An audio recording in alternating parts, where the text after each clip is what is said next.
Good afternoon and welcome to Brisbane for the Oceania Nations Cup Final, coming to you from Suncorp Stadium. Today it's Australia versus New Zealand, and this is a $1 million match. That's right. Prize money of almost $1.3 million will go to the winning team.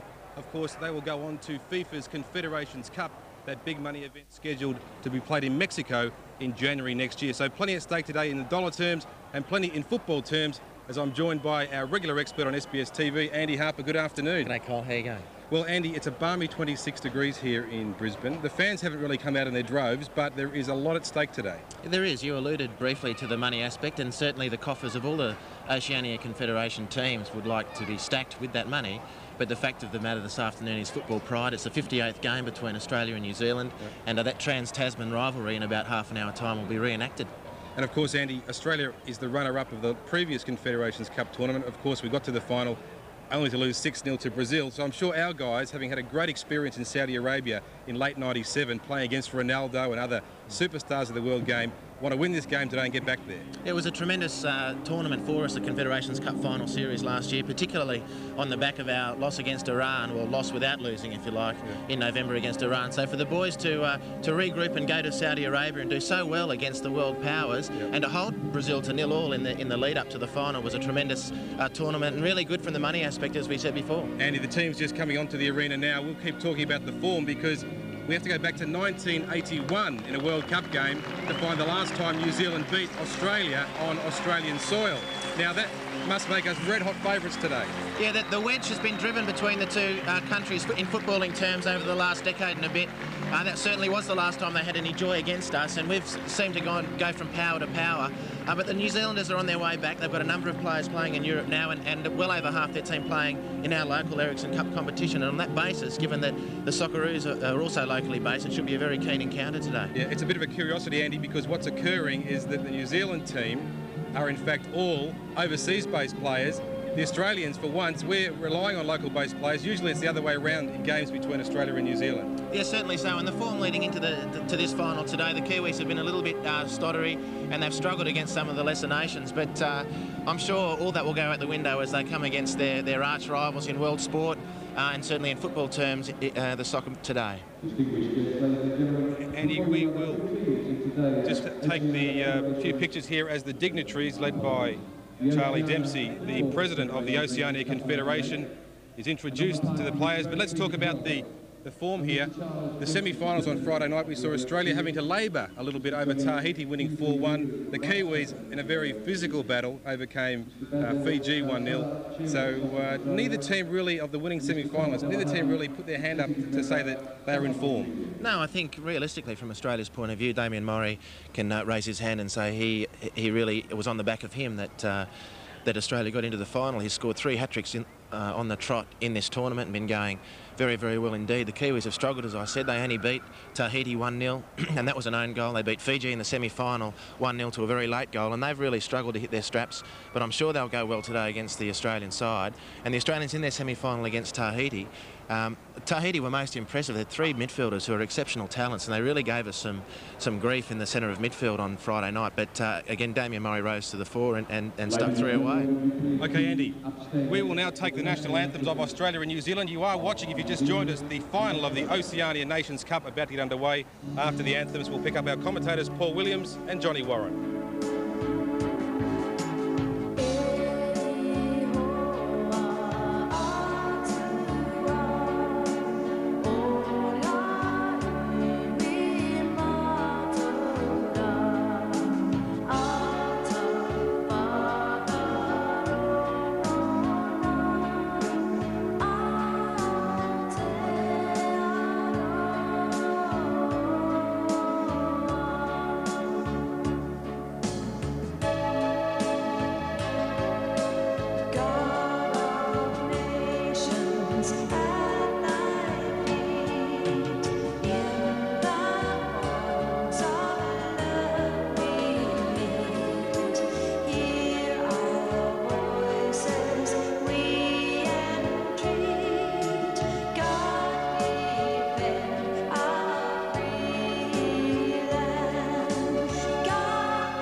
Well, Suncorp Stadium is bathed in glorious Queensland sunshine, which is marvellous for the spectators, but very tough, you would suspect, on two sets of players that are still fairly much in pre-season training. Welcome, everybody, in particular to viewers from South Australia, New South Wales and the ACT who've interrupted your long weekend for a couple of hours to check on the fortunes of the national team. It certainly won't be a holiday on the park. The financial stakes are extremely high indeed for both sets of players, and any Trans-Tasman clash is high-spirited as we check on the starting 11. Australia first, and Raul Blanco has Casey Weirman and Simon Colosimo fit again after both missed the semi-final. The two Olyroos are drafted straight into the 11. Colosimo will play a sweeper and Weirman in midfield. Goran Lozanovsky's attacking thrust has him preferred to Rob Trajkovski on the right-hand flank, providing crosses for the prolific striker Damien Mori, who's already bagged 10 goals in the tournament. Alex Tobin creates a new record for Australian appearances every time he plays. This is outing number 84 for him, and he's partnered by Mark Babbage in the centre of the Australian defence. Oh, grandstand. Well, the election in Australia had everybody voting yesterday, but certainly the supporters up here in Brisbane haven't been voting with their feet by coming along to the games. It's another sparse crowd here at the Oceania Nations Cup, and he's a familiar face to Australian football fans. Gavin Wilkinson, the number 6 for New Zealand, and they also bring back Carlton defender Sean Douglas into the defence in place of Shea Bunce. Otherwise, it's the same 11 that beat Fiji in the semi-finals. On the left of midfield, Aaran Lyons and Mark Burton play their football in Germany, but defensively it's the Perth Glory players Wilkinson and Danny Hay who will be trying to contain Mori. Vaughan Coveny of South Melbourne will lead the attack. He's got 4 goals in the tournament so far. Well, the All Whites have virtually an overseas-based 11 these days, and the referee for this afternoon's game is from Tahiti. Mr. Massimo Raveno is in charge of the game. Of course, no Australian or New Zealand referee could be in charge of this game, and it's New Zealand that will kick off. They're off course in their all-familiar all-white strip. Australia in the yellow shirts and the black shorts.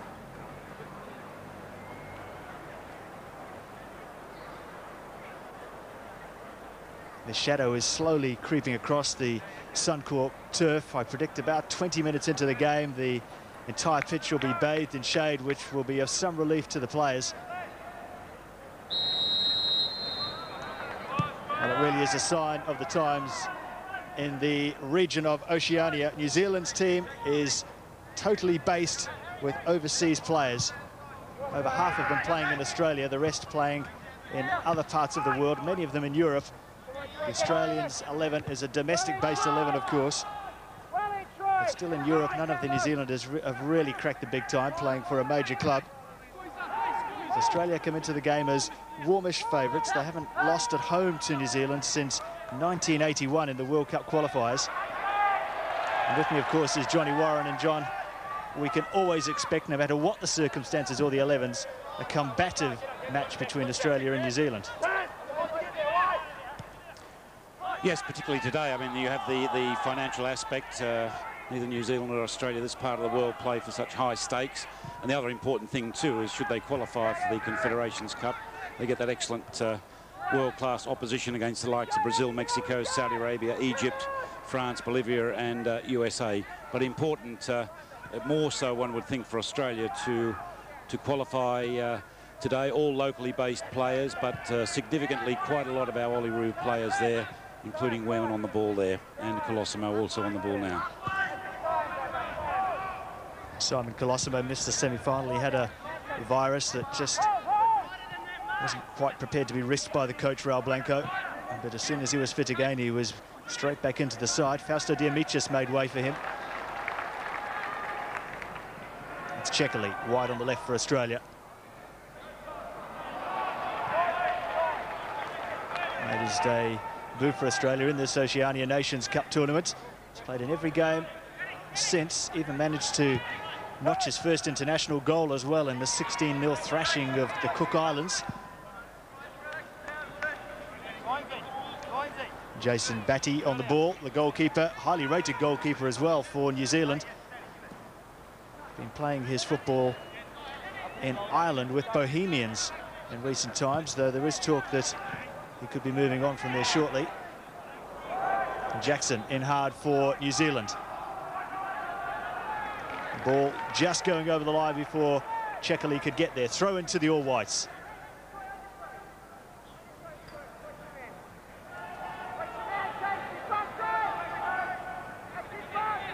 Jackson back to Wilkinson, to his Perth Glory teammate Danny Hay. It's an all-Australian back four for the Kiwis. All-Australian based, I should say. There's Sean Douglas, who plays with Carlton in Melbourne.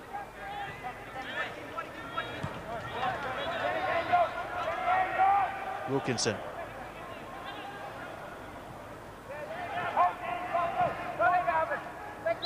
Ngata chasing, but he's fouled by Alex Tobin.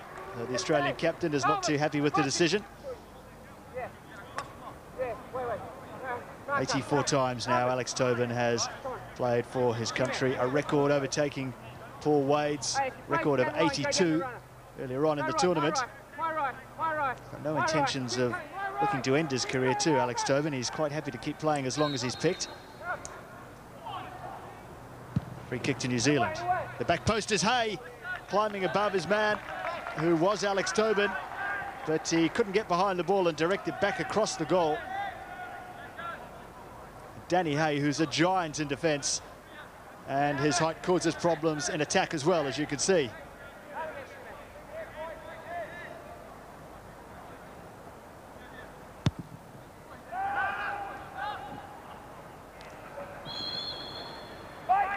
Trimboli over the ball, looking to move the ball quickly.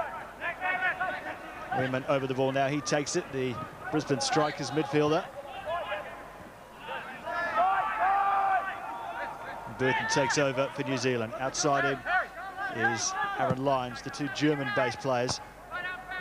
Harry, I can't hit you if you run away.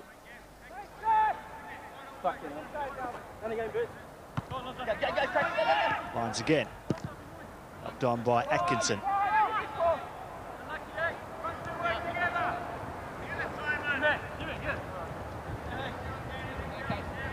Well, Australia in this tournament have scored a goal within the first 2 minutes in every single game. We're on to the 5th minute now, so really the Kiwis have done better than any of the other sides to hold Australia. Harper helping it on to Mark Babbage forward from the back. Lozanovsky, his first look at the ball. Preferred today to Rob Trajkovski. Space for Checkerley on the left. Mori's waiting in the centre, as is Trimboli. It's a deep cross, too deep, by Alvin Checkerley of Wollongong.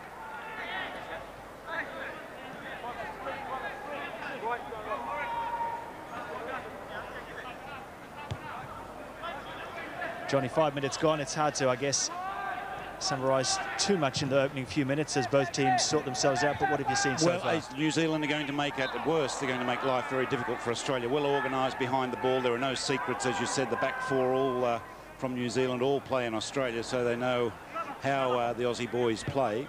From Australia's perspective, I mean, the ball just has to be switched and played wide all the time. New Zealand are very well organised. They've done their homework. They've got the marker on Lozanovsky, who is a very key attacking component for Australia. But what they're doing there now of switching it direction and playing it wide is the type of thing that Australia has to do.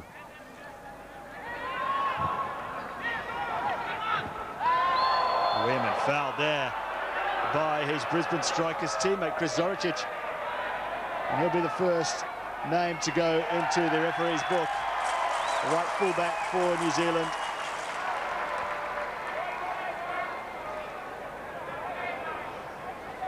The two local teammates there, and you can see that tackle on Zoricic on Weirman, who's had so many ankle problems in the last year and a half. It's a sort of tackle that you just fear the worst for the young player. Trimboli, great cross. Oh, there was a man coming in there, and Brad Maloney. Lozanovsky still there, and his cross is way too big.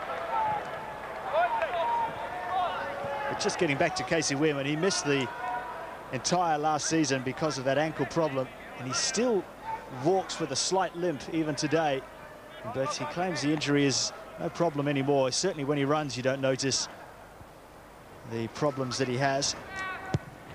He's made a fantastic comeback to come all the way to the national team.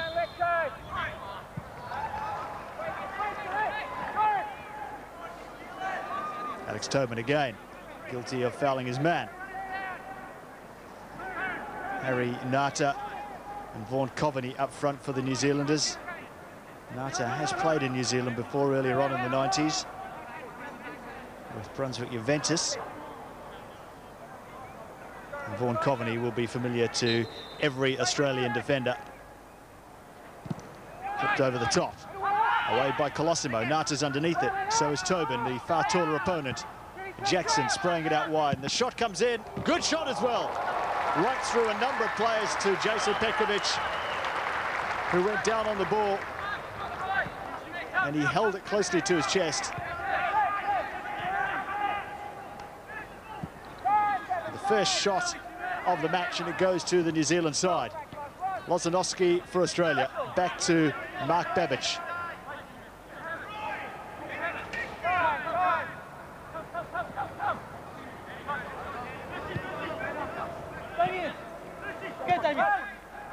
Mori turning away, prepared to run at the defence. Can they keep up with him? That's the question. He's lightning fast, and the man coming across there was Lyons. And the ball's gone out for a goal kick. Damien Mori, who has this hat-trick of hat-tricks, with 10 goals in the last 3 games. And there hasn't been a game that he has failed to score within the first 8 minutes in the tournament. We're now into the 10th minute of the game. So Mori so far has been checked as well. Halpin, little ball to help it on to Maloney. Down the line looking for Trimboli, straight to Danny Hay. Ngata. Oh, Wehrman jumped into the tackle somewhat, but won the ball cleanly.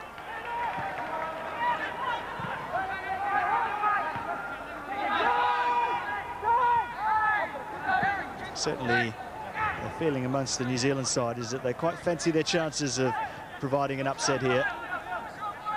Ken Dugdale, the New Zealand coach, feels that Australia tired quite significantly in both their matches against Fiji and Tahiti. So he's looking to do something, particularly in the latter stages of the second half. Well, it's a big problem for Australia, isn't it? They are in pre-season mode. Half the New Zealand team also, the boys that play here, of course, are in the same situation. But New Zealand do have the advantage with so many of their boys playing overseas that they are match fit. Australia have, the league doesn't kick off, as we all know, till next weekend. They are in pre-season mode and have improved slightly with each outing for me. But at the moment, they haven't got a grip of the game. If anything, you'd give it to New Zealand slightly at this stage, that they have dominated proceedings. They're using the ball well. It's not the old New Zealand, which was a little bit more direct, a little bit more physical. They are trying to play the modern type of football, and so far have had the better of the game.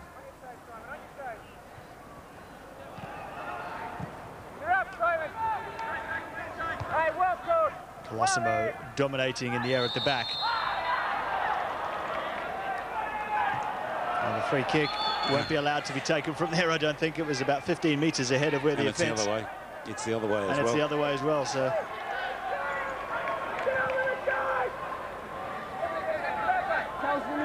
Jackson over the ball. Takes a short free kick for New Zealand, who've got plenty of men forward for this attack. Here's Burton, who has probably been their most outstanding player in the tournament to date. As we take another look at the free kick here, and been just a little bit late look there, but that free kick went to New Zealand when it appeared that Wilkinson had pushed Trimboli in the back.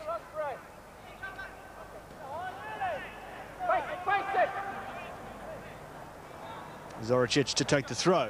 Plenty of height forward for New Zealand. Danny Hay is there, but Petkovic plucks it out of the air with the greatest of ease.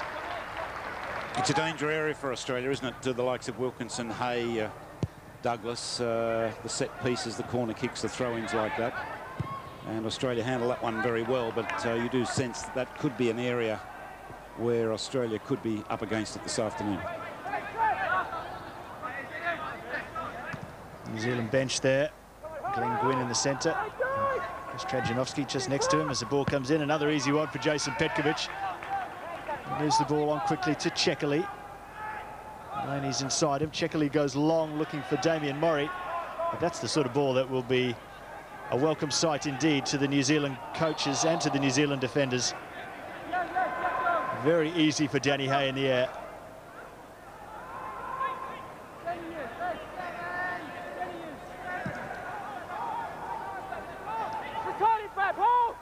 Hold him in the corner. Let's do it. Drive. Colosimo, long. Mori, well, he's able to shake off his man. It's a great ball by Damien Mori. Here's Trimboli through the middle. Paul Trimboli. Well, it only just missed the goal after Damien Mori made light of a ball that was never really his. It was one of those hopeful long balls forward that favoured the defence, but Mori shrugged off his man and fed Trimboli perfectly.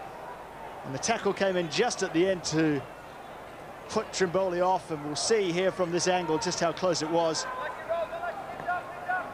Well, the tackle did enough, as did the oncoming frame of Jason Batty. And the best chance of the game went to Paul Trimboli, and he put it past the post.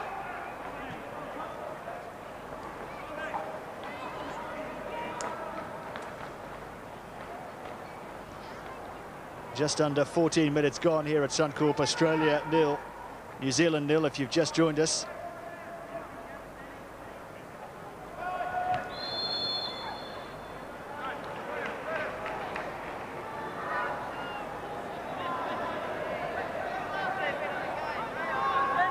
Rob Blanco was the coach of the Australian side when the last Confederations Cup was played. A window of 2 games in between Eddie Thompson's reign and Terry Venable's reign, and Blanco coached Australia to a 5-0 and a 6-0 win against Tahiti in the final of the Oceania Nations Cup back in 1996. He's taken charge of the team again here for this particular tournament, so it augurs well for Australia that he is in charge.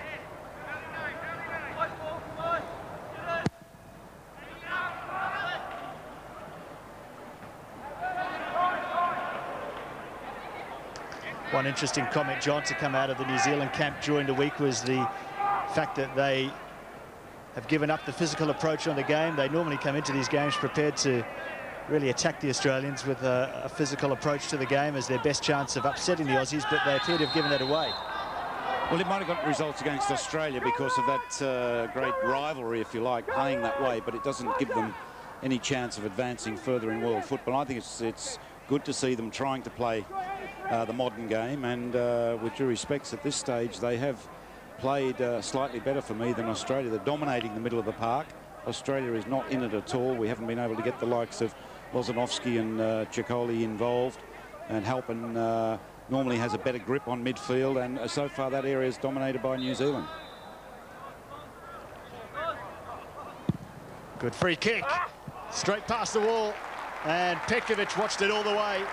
Certainly had plenty of sting in the shot.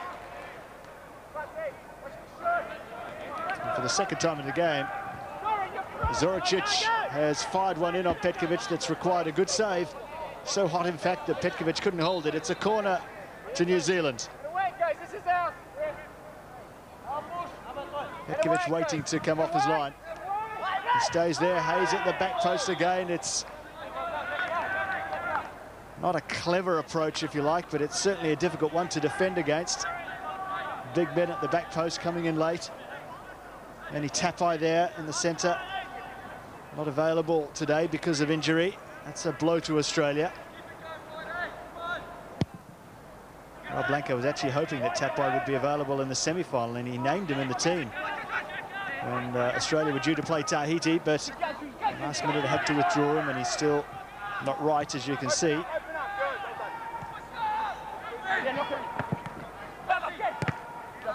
Babbage kicking the ball off lines. It's an Aussie throw.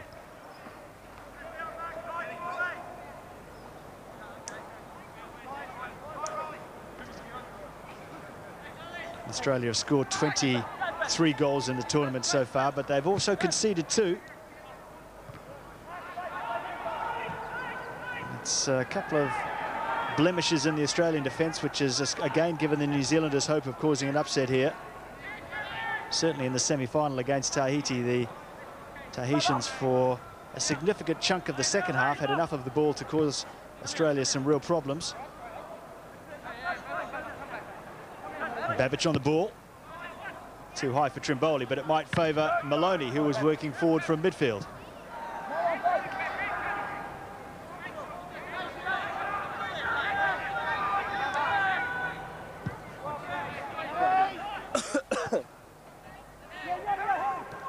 Ngata upped on by Jackson, straight to Simon Colosimo, whose positioning was quite perfect. And Trimboli was pushed in the back there by the big defender.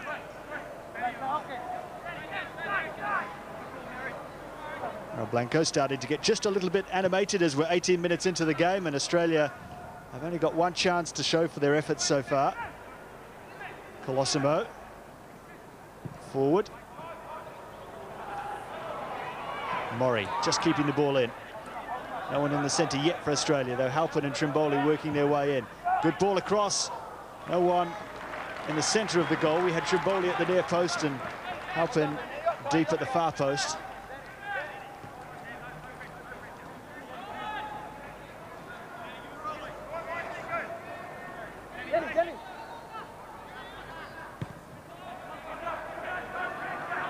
All the Australian players, as we mentioned earlier, play in the National Soccer League, though 3 of them have returned from overseas. Carl Veert has returned back to Adelaide City this season. Damien Mori, of course, had a season in Germany, and Ernie Tapai had several seasons in Europe. So the Australian 11 not without some experience of Europe. And Doug Dale,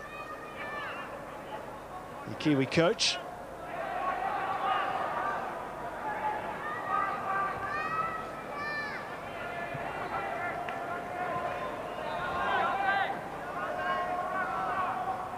Chekali with the throw. Trimboli comes short. Chekali forward to Murray, who's been tugged down there. Gavin Wilkinson was the man who was marking him, and just a bit of a comment from Murray to Wilkinson there with a smile. You just wonder how friendly it is. They obviously would know each other. Not sure how well they would be acquainted, but certainly the distance that Wilkinson is keeping to Murray in this game, they'll be very well acquainted after the 90 minutes is up. Tobin's forward for Australia. Babbage at the far post. Chance for Australia to apply their own pressure. Good ball in, well won in defence too by Douglas. And Hay completes the clearance. Casey Weirman for Australia. Little ball over the top. Wilkinson's there. Here's Brad Maloney.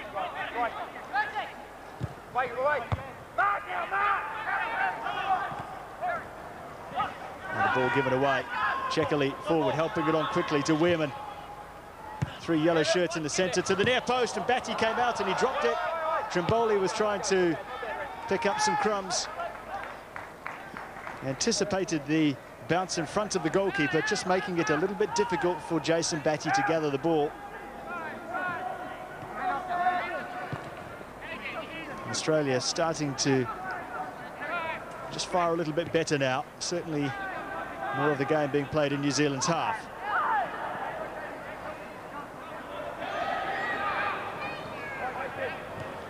Mori.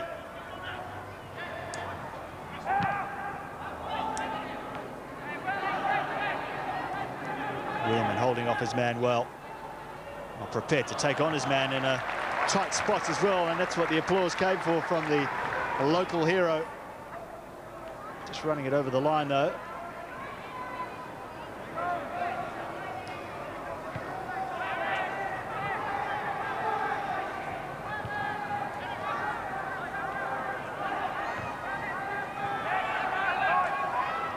Australia, John, slowly getting more involved in the game, but still no sign of Troy Halpin yet. No, well, one of the reasons for that is that Burton, the number 7, it's a complete man-to-man marking job on him. Halpin, of course, the playmaker out of the middle, and Australia are missing his contribution at this stage.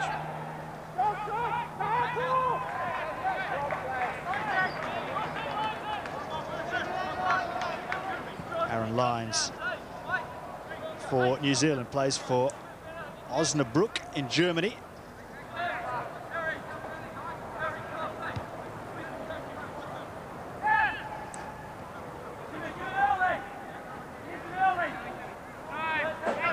Well, as we've already mentioned, the winner of this match here will go on to play in the Confederations Cup in Mexico next January. Australia have already had one appearance in that tournament back in December of last year, and they performed superbly to reach the final before losing the game 6-0 to Brazil after Mark Viduka got sent off very early on in the match. So, players have had a taste for that particular tournament. Certainly it's a real opportunity to showcase your talents in front of the world.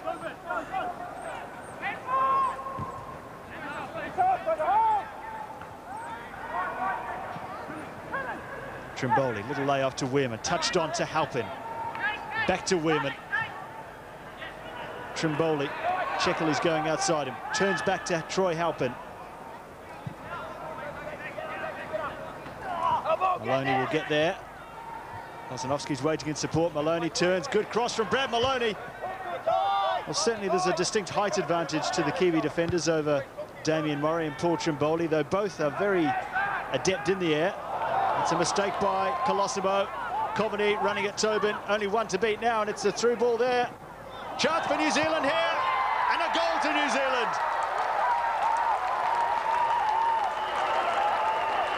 The All Whites have taken the lead. A surging run through the centre by Mark Burton. It was a mistake by Simon Colosimo. Coveny latched onto it, played the ball across to Burton, who placed it with some real power as well past Jason Petkovic. A very well taken goal.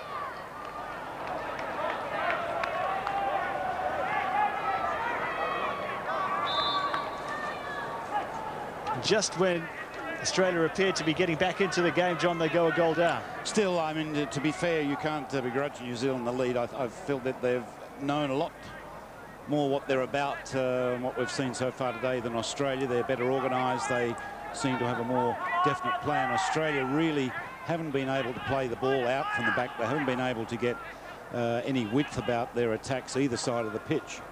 And the mistake was penalised. Burton, who's had a big game for me so far, he's picking up Halpin, as I said, cutting him out of the game and then contributing with that goal. He's a very key player for New Zealand so far in this match.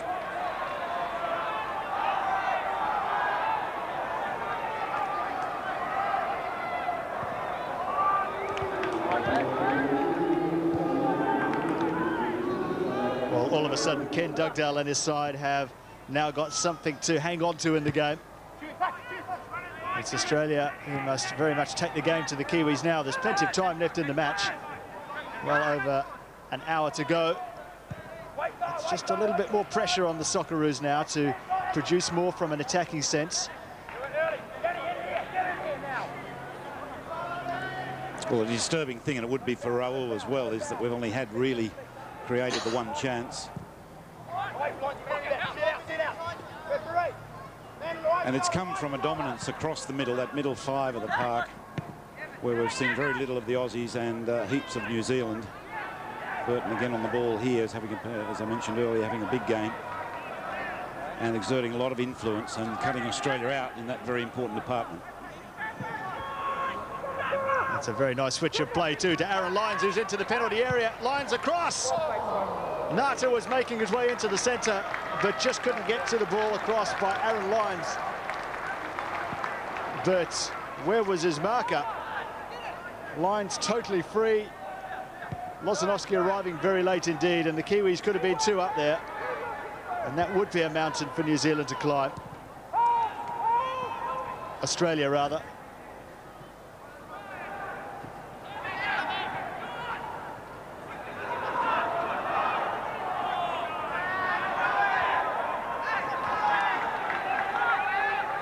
Chekali to take the throw.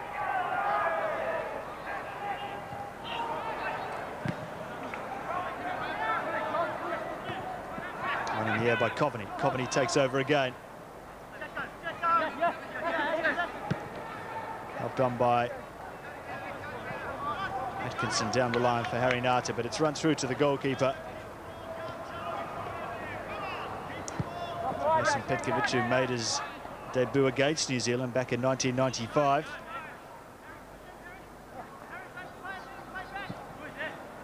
Lozanovsky touched inside, held back there, pulled back by Aaran Lyons. A blatant intentional foul, which could see him with a yellow card. It does.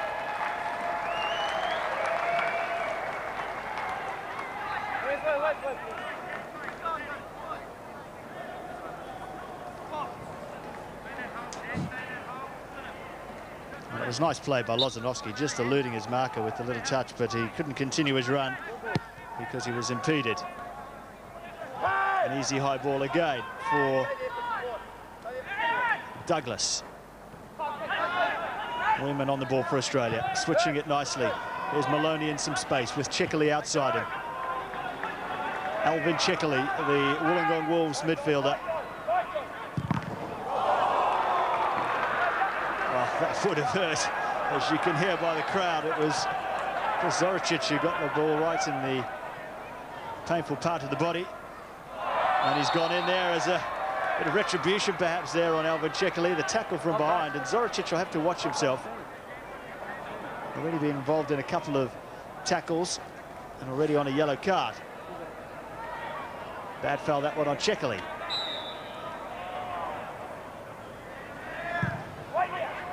Touched on, Mori lost sight of the ball for a moment.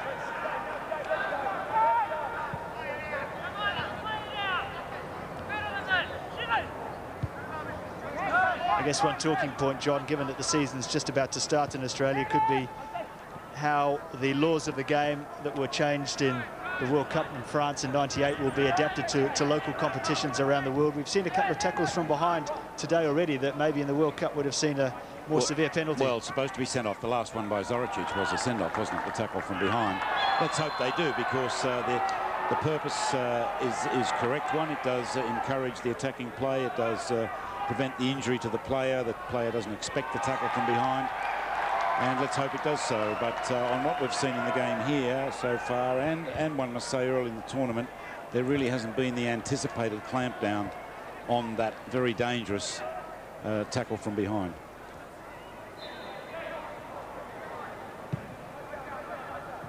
Weirman, intelligent ball for Damien Mori. Well tackled though by Wilkinson, not only to win the ball but to win the throw as well.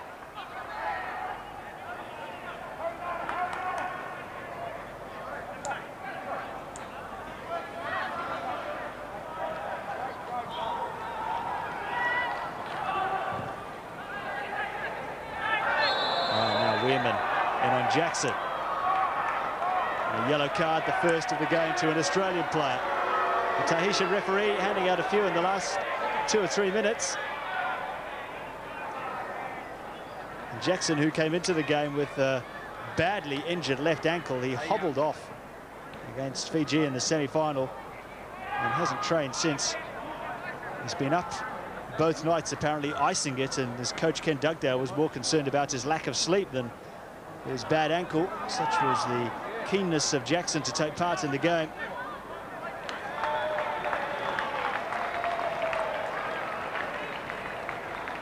Jackson will go off for some treatment.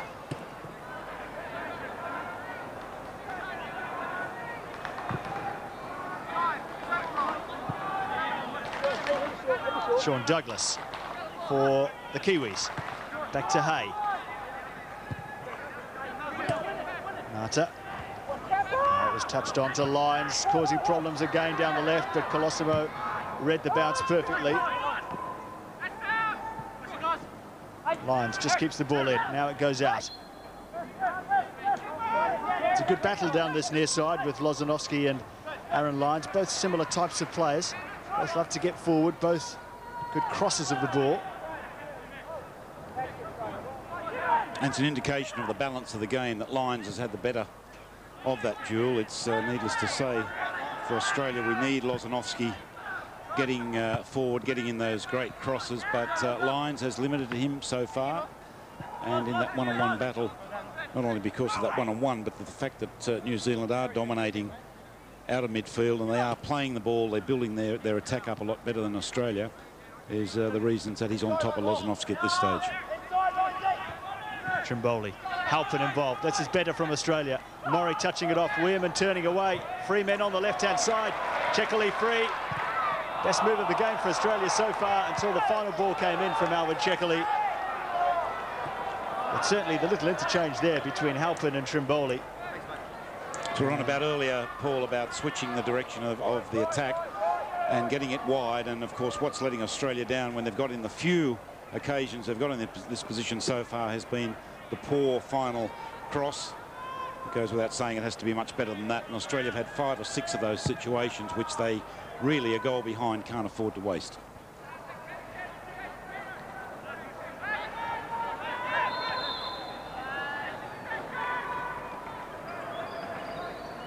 Well, the disturbing thing, I would think, for Raul Blanco at half-time would be that the team hasn't been able to build from the back. There's been too many long balls which, without intent, if you like. It's all right to pass the ball long if you find your teammate, but Australia have been playing it a little bit too often for me, deep, long out of their defence, losing possession and then having to win the ball back again.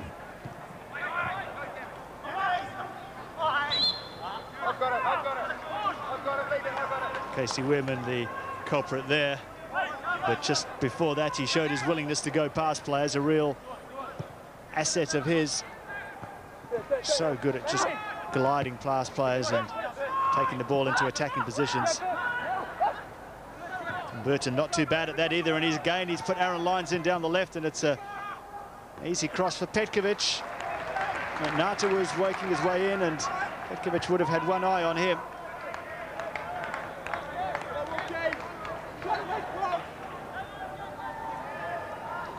"34 minutes gone here at Suncorp. Australia 0, New Zealand 1. Mark Burton, the goal scorer.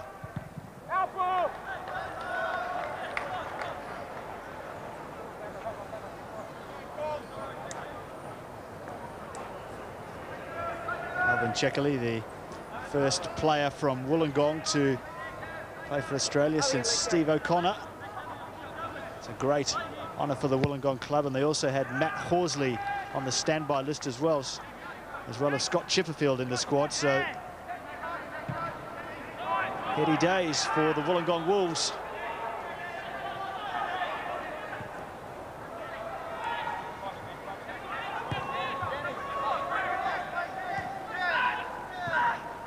Lines forward. Ngata got there just before him, but New Zealand keep the ball. More importantly, Wilkinson. Look at the space for Jackson.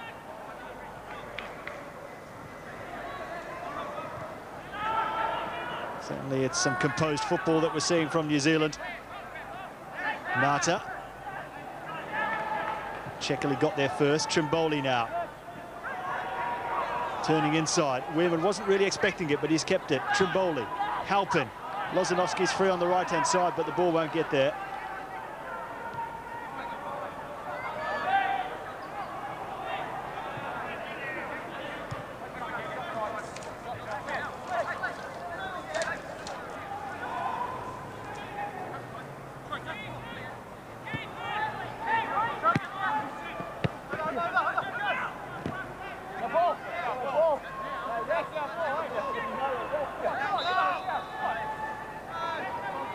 Australia get to throw. You can look at the New Zealand coach just to work out what the decision was.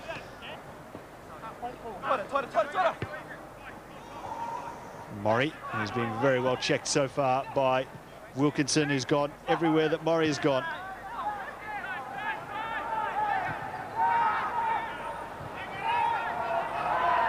Colosimo. Halpin touched on. Mori again had a lot to do to get to the ball and win it, but he's managed to do that. Burton, sharp turn. Weirman just shrugged him aside. Still Weirman. Nowhere really for him to go. Halpin was joining him very quickly. Just couldn't get the ball to him. Ngata laying it off. Oh, Weirman won the ball back again in midfield. Tremendous performance this from Casey Weirman. He attacks and defends. And then defends once again.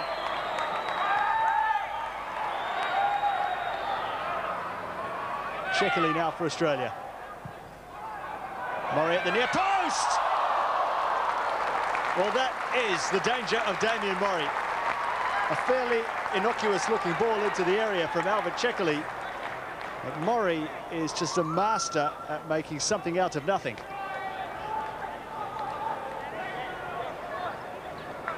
Well, looked like it came off a defender with the replay.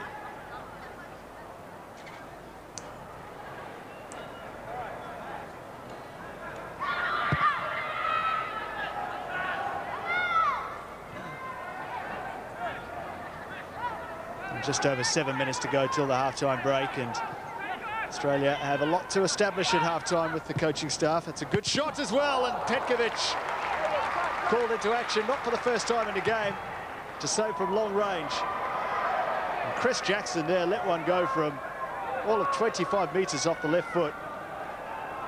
A lot of room to line one up, and it was going in, and Petkovic was at full stretch to turn the ball wide.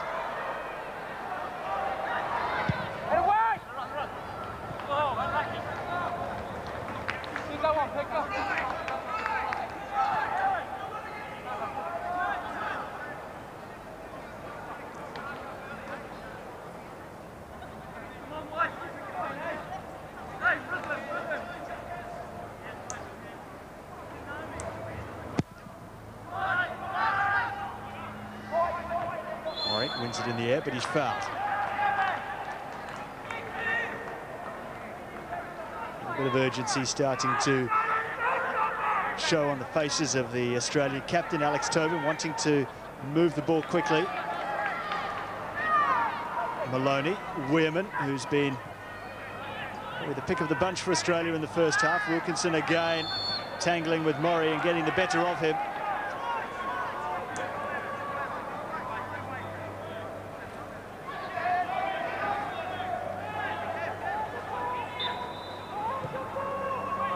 And Mori both can deal with the physical side of the game if required.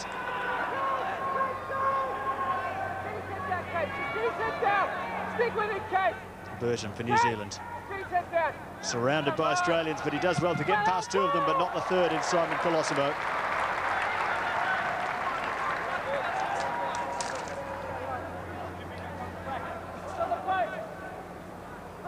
He's improved a lot, hasn't he, John, Mark Burton? We saw him first with the Olympic side for New Zealand a couple of years ago in Adelaide, and he wasn't quite the finished product there, but he's getting closer. Well, the European experience, obviously, but it's probably the best player on the field at this stage, I would think. Dominating out of the middle of the park. It's important for Australia. Weirman continues to have a bigger influence out of midfield, with helping out of it a little bit. Australia need Weirman to take a little bit of control out of the middle of the park.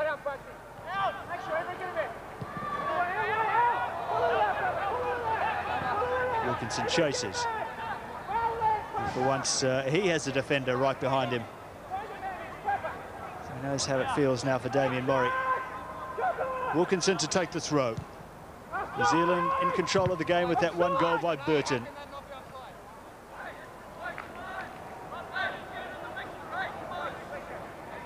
It's the New Zealand bench, or part of it anyway. And the ball's lost. Here's Wilkinson. Well, it was there to be hit. Came out very nicely for him onto his right foot. It was certainly worth a go. Wilkinson has scored the odd goal in the Ericsson Cup for Perth Glory.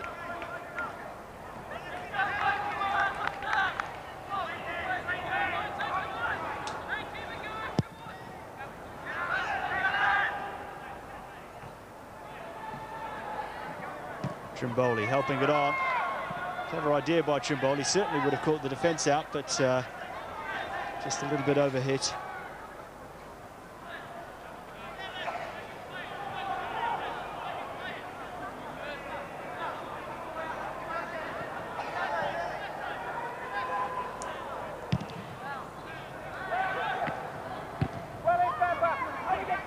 Raymond underneath it, beaten by Jackson in the air.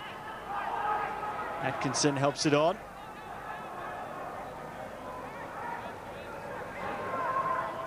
Well, certainly Australia has by far the better record against the New Zealanders. They've beaten them 33 times, while there have been just 10 victories for the Kiwis. 13 draws. Australia outscoring New Zealand 136 to 65. But not so far today. And New Zealand going through again. Ball goes back to Petkovic. But again, just a few signs of hesitancy in the Australian defence, which will give the Kiwis more encouragement. Burton, once again, at the heart of the good things about New Zealand when they do come forward.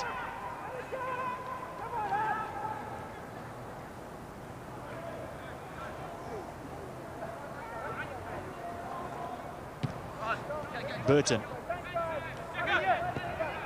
Jackson, Ngata. Jackson. Free is Atkinson. Tries the shot and Coveny picks it up and does well, holding it all up. Coveny, here's Burton again.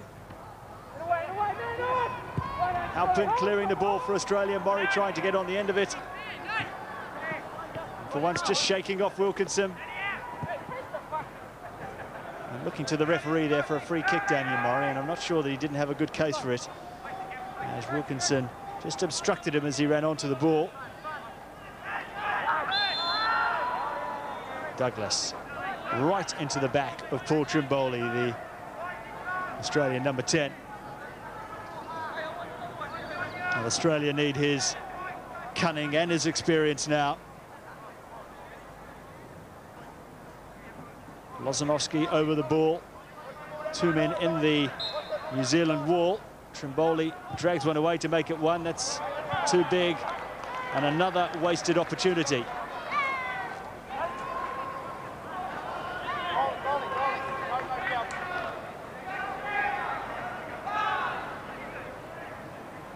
Again, Dugdale looking fairly happy with the things. I'm not surprised either. It's 1 minute to go before half-time, and his side leads Australia by a goal to nil. It's a long time since New Zealand have been ahead of Australia in a full international. Ngata was being fouled there by Babic.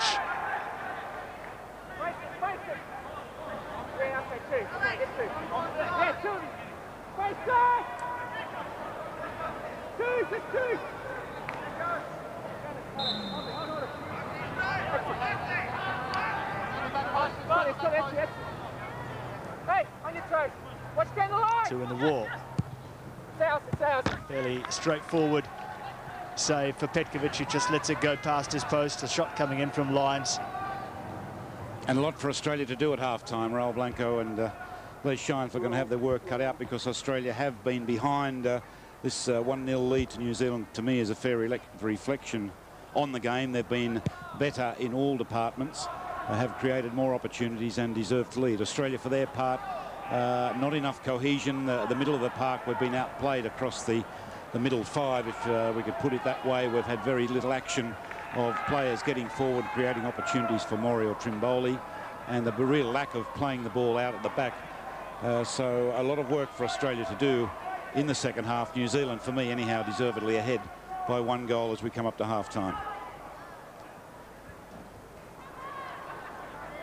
Some stern words then required by Raul Blanco and Les Shine-Flug at the break. Perhaps some substitutions. A good cross in from Chekali this time, though. It's a loose ball in there. Atkinson wins it. Chekali, Weirman. No way through for him there. And no way for Australia to break through either before the half-time whistle goes here. Certainly New Zealand's half, their football has been the more composed and more cultured. Australia struggling really to get a grip in the centre of midfield, though Casey Weirman came more and more into the game as the half wore on, and that can only be good for the Socceroos. It was Mark Burton who scored the only goal of the game for the All Whites. And at half-time here at Suncorp, Australia 0, New Zealand 1.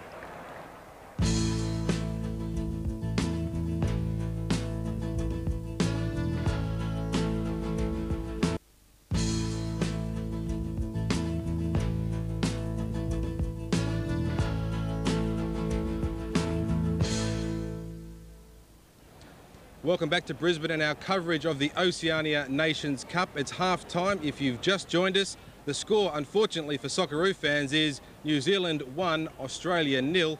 And just to reiterate, there is big money at stake here, $1.3 million in prize money to the winner of this game.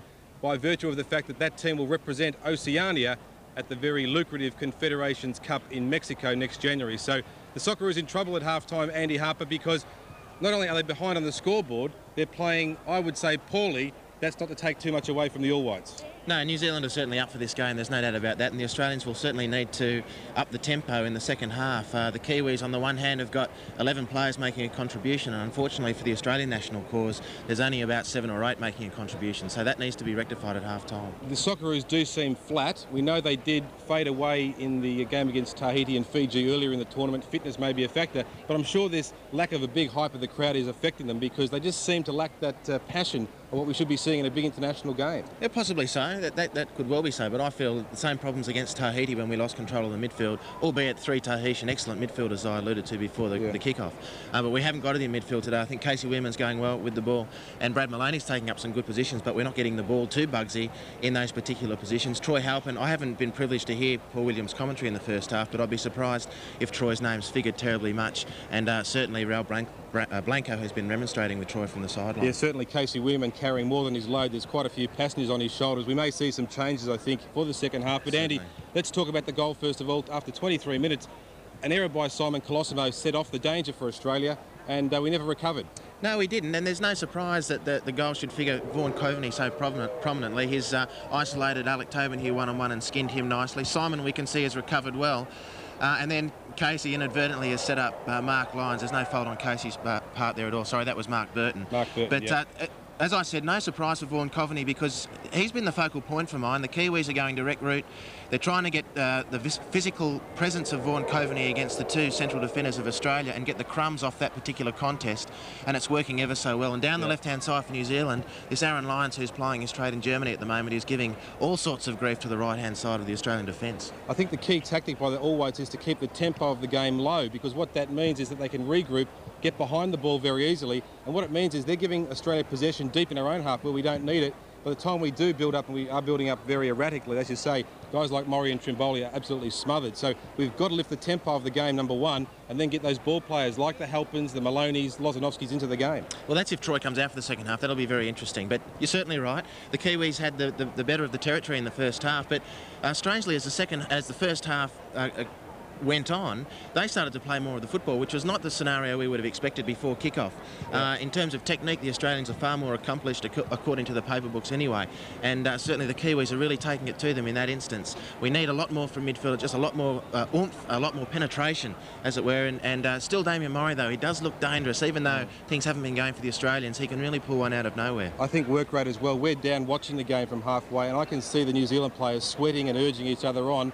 There's a few Australian players having to be shouted at by their own bench to get their mind on the game, and I think there's maybe a few people waiting for it to happen rather than trying to make it happen. Yeah, I think so. It does appear there's a couple of players who are waiting for some sort of circumstance to click them into gear, whereas at an international level, certainly when we're playing against our arch rivals, we need to be the reverse case. We need players to be jumping out of their skin to play, and we've got, as I said, 7 or 8, but we're missing 3 badly. Okay, Andy, thanks for that wrap-up. This, of course, is the Oceania Nations Cup final. It's part of a tournament of 6 teams, the very first tournament of the Nations Cup. Previously, it was a home and away knockout event. Of course, it now has a lot of glamour because of the Confederations Cup. The winner does represent the region. Now, of the teams who made it to the semi-finals, the 2 losers played off before today's final. That was the 3rd and 4th place game between Fiji and Tahiti. It was a marvellous game. These are 2 very evenly matched rivals. We'll take a look at some of the highlights now, Andy, because I thought Fiji would probably be the favourites for this game. And they started off pretty well, but Tahiti would be the favourites, but then it didn't go to the script. No, it certainly didn't. Well, they didn't start with their 3-star midfielders, and they come on in the second half. But certainly the early running was with them. And just make clear, Andy, sorry, this is Tahiti in the white and Fiji in the blue.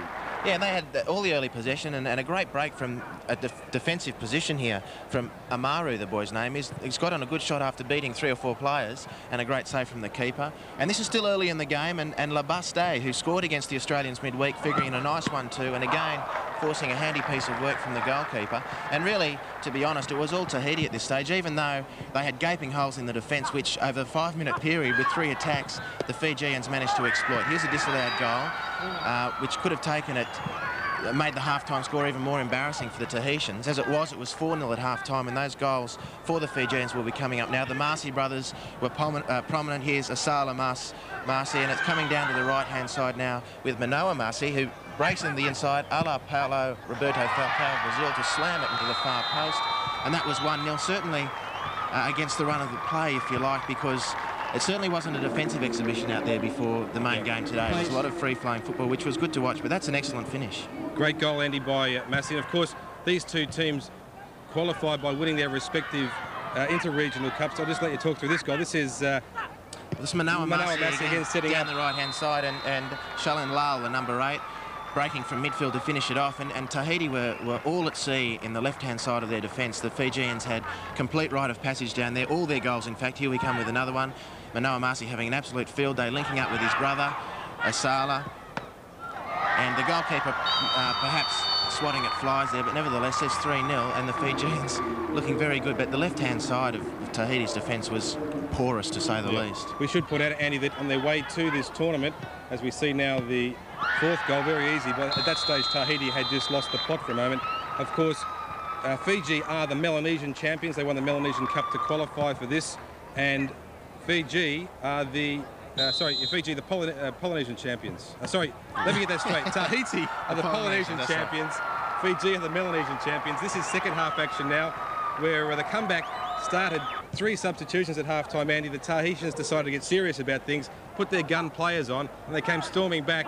That penalty missed was only a temporary aberration because they were back in business soon. Well, there's one of their stars who really has caught the eye of all onlookers this week, the number 8. His name is Jarrell Kene, I believe his name is pronounced. But he really is an exciting prospect. The captain for the Tahitians, a stockily built player, did really well. And they missed a penalty at the start of the half, which would have made it 4-1 and very interesting. So at this stage, it's still 4-0 into the second half. It's certainly still 4-0. We're getting towards the end of the game here, and here's one of the other superstars who didn't manage to figure in the starting 11. His name, Jean-Luc Rousseau, who scored 2 and missed the penalty, could have had a hat-trick himself.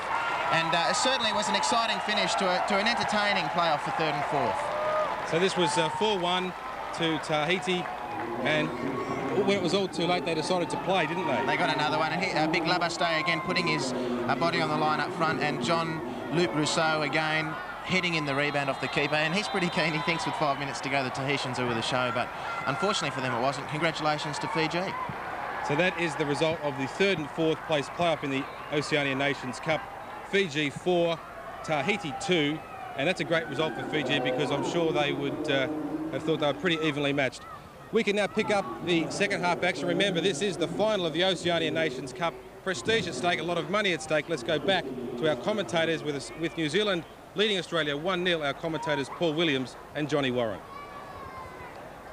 Yes, thank you, Kyle. Welcome back, everybody. And the news is that Scott Chipperfield has come on for Australia.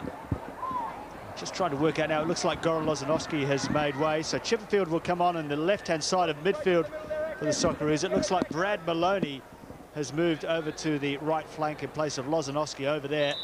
Johnny Warren, your thoughts on the changes? Well, something had to be changed. There was really no penetration on either of the flanks. Chipperfield is on for that reason on the left. Maloney now switched to the right. And Lyons for New Zealand at the left fullback position has done a great job in keeping Lozanovski quiet. It's now important that Maloney does exert some influence there if Australia are to start to look like getting back into this match. Alvin Chekali on the ball for the Socceroos. You just wonder what Raul Blanco said to the team at half-time because there's an awful lot still to do in this game for Australia. Colosimo at the back. Exchanging headers with the New Zealand sweeper Danny Hay. Babic forward down the line. Troy Halpin. Maloney playing it into the feet of Mori.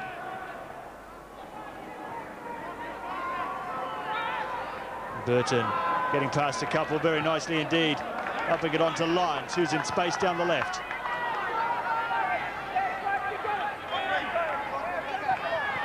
Colosimo, who's made the step up from under 20 to Olympic team and now full Socceroos very comfortably indeed. He's involved in 3 of Australia's international sides at the moment. Simon Colosimo.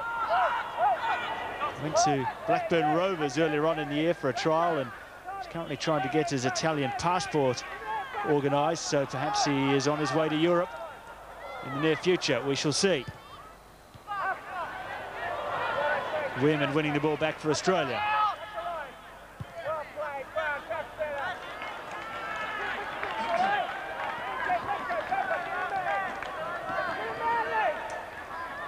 Blanco animated in the first half. I'm sure he was like that at half-time, and he's continuing it in the second half. Les Scheinflug, his assistant, in the forefront of the screen there.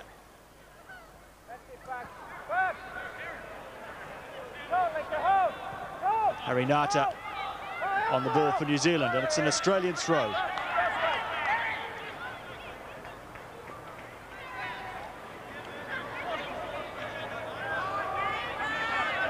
Maloney in that wide role on the Australian right flank now. It's an unfamiliar position very much for Brad Maloney, who's really made his name as a central midfielder, a goal-scoring central midfielder at that. Burton wide to Lines. New Zealand again looking promising. Calls for handball against Babbage there, but it was clearly off the left-hand side of his chest.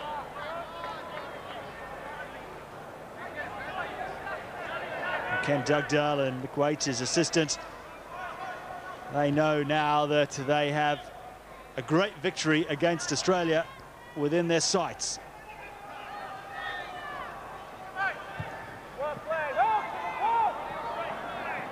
First, they've got to try and contain Trimboli and co. As Trimboli loses out, but draws the foul. Trimboli's certainly a player that can get Australia back on level footing in the game. He, too, was fairly quiet in the first half. Halpin over the ball. Mori's in there, so is Jason Batty.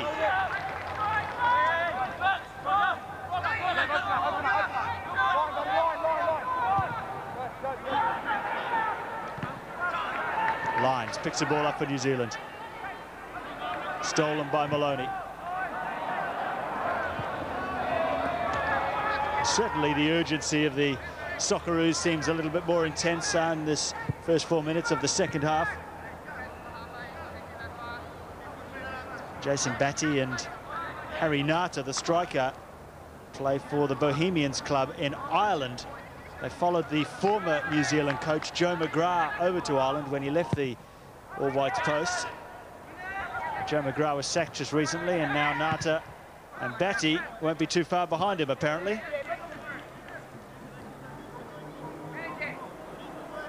Certainly, I know from talking to some of the New Zealand players yesterday that they appreciate being in the Australian shop window when they play in these internationals. Most of them, if they're not already playing for an Australian club, would like to. It's a great ball in. Awkward for the defence. Halpin there to tidy things up for Australia. Maloney chasing. Wilkinson can't keep the ball in for New Zealand. Throw into Australia. Halpin on the ball. Takes it quickly, finding Mori.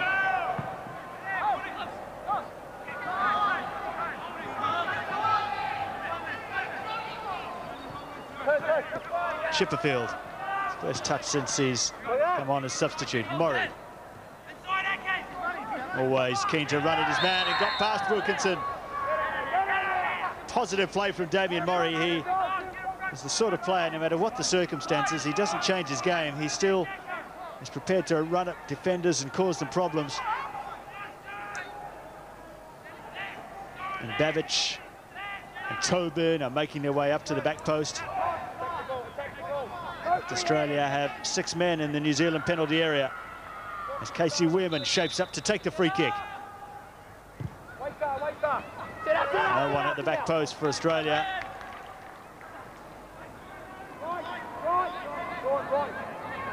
We've seen that at quite a few occasions today, John, haven't we? Not just from open play, but from free kicks as well. Wasted opportunities. It's been a real downer from the Australian point of view. The crossing and the set pieces have been very poor. You can point to pre-season and all that, but it really is no excuse. You just wonder how much change Australia are going to get out by A, playing in the air, and B, playing through the middle, because Hay, Douglas and Wilkinson have that area tied up on the ground and in the air. Australia has to play it wide, and really they just haven't got the wide players involved. And until they do so, you just sense that they're going to struggle in this match.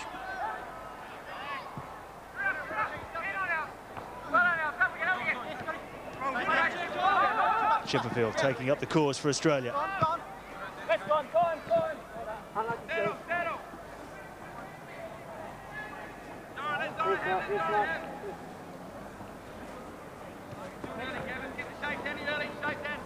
Zoricic to take the throw, not in any particular hurry to get on with the game, as you would expect.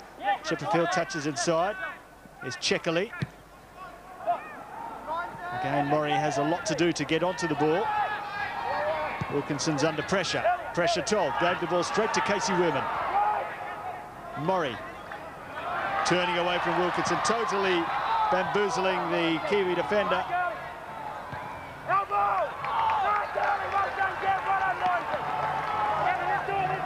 And you can hear the New Zealanders in the ground microphones urging each other on to better and better things. They can smell a victory here. Australia continue to try to snuff out the Kiwi enthusiasm.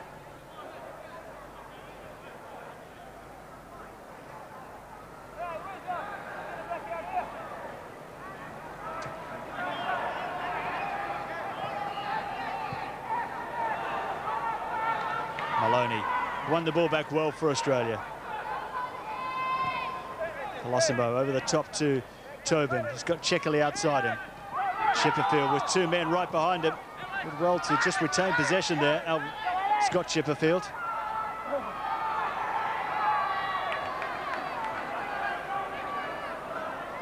Babbage. Good. Ready now, now. Early, Gavin, early. Wehrman lost out there. Burton, the danger man for New Zealand. Lyons is free on the left-hand side, and that's who he's picked out. Coveny's waiting in the centre. Good cross from Lyons. Wehrman won it straight to Jackson. Babbage put his body very much on the line there to block the shot. New Zealand come again. Wilkinson.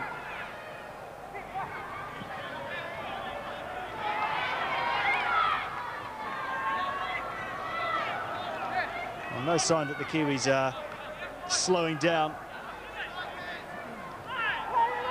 And Maloney was tugged and fouled off the ball there quite clearly. The linesman didn't bother to put his flag up, and it was just off camera. Alvin Chekali. Nowhere really for him to go, so he goes back to Alex Tobin. There's Babbage in a lot of space. Mark Babbage inside to Mori. Wehrman's just inside him. There's no way through there for Damien Mori.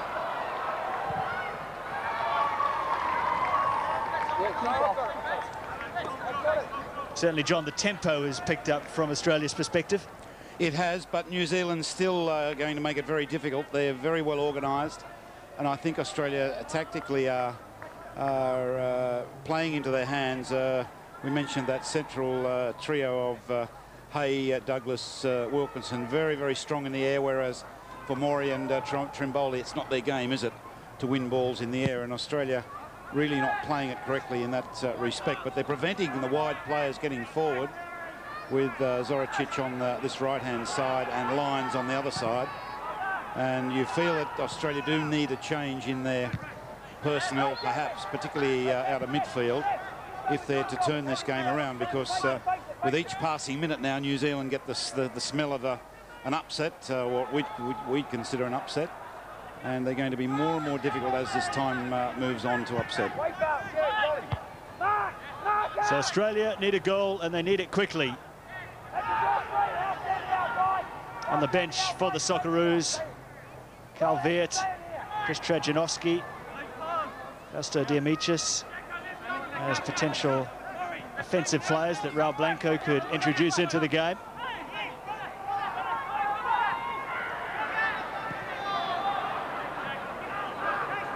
Weirman, Mori leaves it for Trimboli, who lets it run. Plenty of New Zealanders back behind the ball. Here's Alvin Checkley. Pass to the near post will be easily cut out and just hoofed away as far as he possibly can by Danny Hay.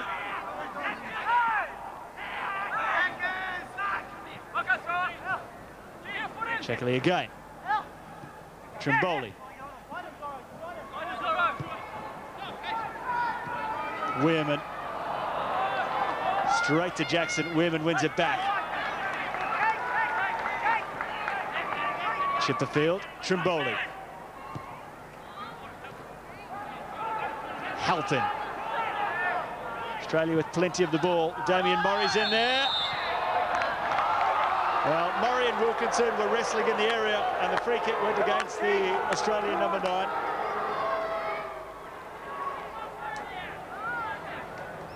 Halpin's ball was ballooned into the area, and both players were doing a bit of pushing and shoving.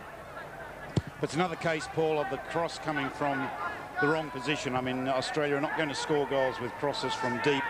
They've got to get behind, turn the New Zealand defence, which, to New Zealand's credit, Australia have very seldom been able to do today.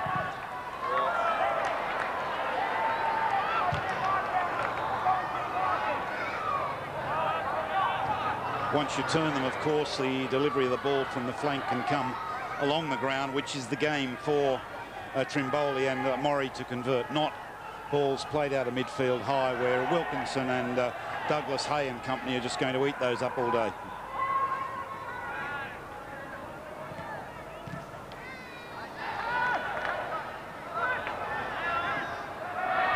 The ball breaking now for Maloney. The roar goes up from the fans on the far side of the ground, but it was a fine tackle that by Chris Jackson. Coveny.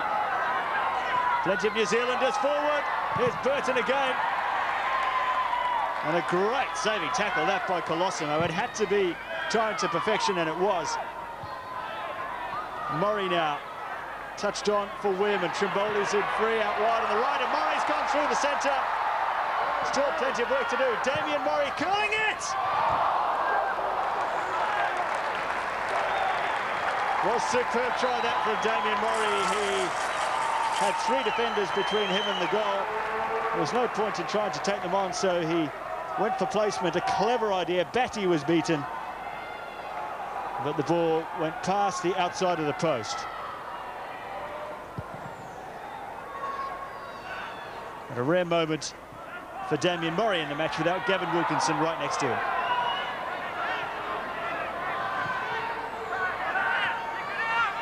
Well, Australia have a man absolutely stationary on the ground.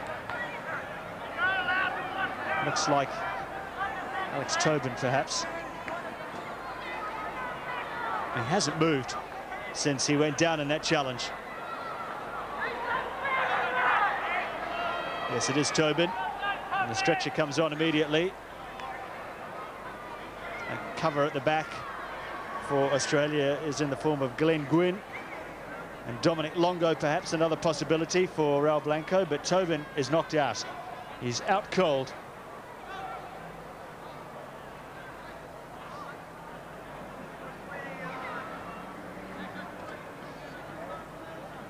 Well, that's just what Australia don't need to lose their most experienced player at a time like this. And not only that, I mean, it does restrict to only one more change after that, doesn't it? They've already made one. If Alex has to be replaced, it's not the position you'd be looking at to replace someone at the back. You'd be looking more out of midfield or up front.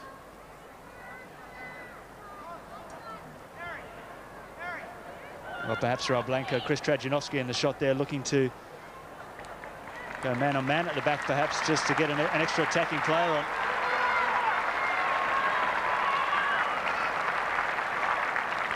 Well, Alex Tobin, the Australian captain, the all-time leading Socceroo for appearances, his 84th appearance for his country in A internationals, has been stretchered off.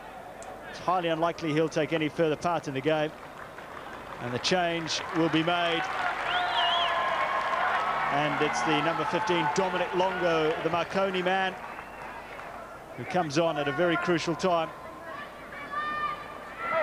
And you suspect, John, that Chris Trajanowski was about to come on for somebody else, but yes, it was a change. It is a big blow, apart from the injury, of course, to Alex, but tactically to Australia, a big blow. It's now restricted their options to just one more change. And as we mentioned, that change wouldn't have been at the back. It would have been out of midfield or someone up front.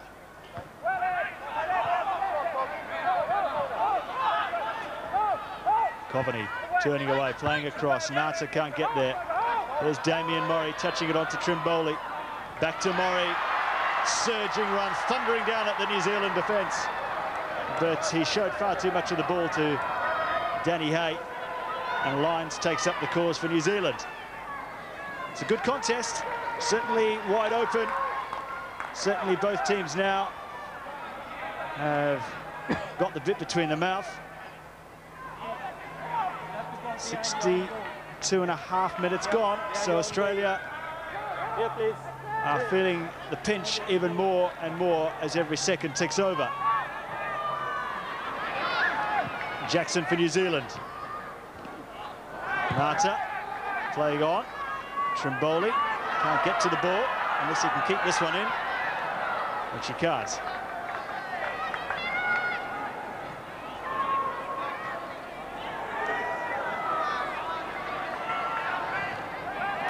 Well stopped by Babbage. And a good pass as well to Wim, and New Zealand have plenty of men behind the ball. Australia don't have too many men for Damien Mori to pass it to, and Mori and Wilkinson standing toe-to-toe for the moment. Play goes on. Sheckley's forward. Chipperfield's in the area. The cross needs to be a good one.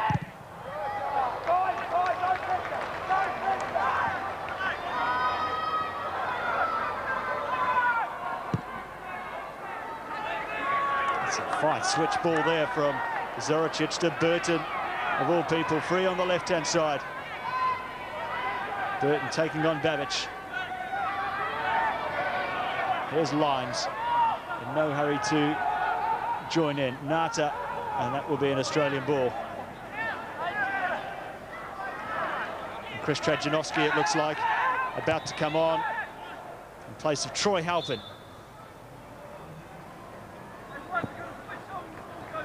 That is the final roll of the dice for Raul Blanco. There's no Australian captain on the park. And Chris Trajanowski, very much a different style of player than Troy Halpin, who is a playmaker in the true sense of the word.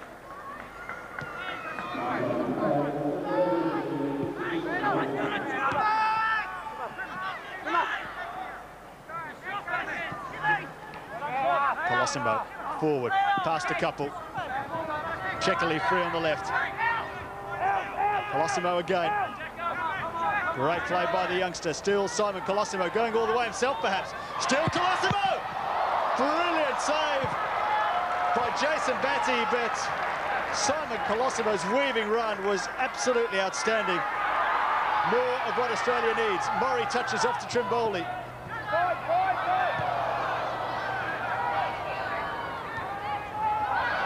Lyons free for New Zealand, and it was a run that was very similar to the outstanding goal of the NSL last season, which Simon Colosimo scored when he took the ball from his own penalty area and slalomed his way through a number of players before finishing off a great, great goal. And he almost did it again there.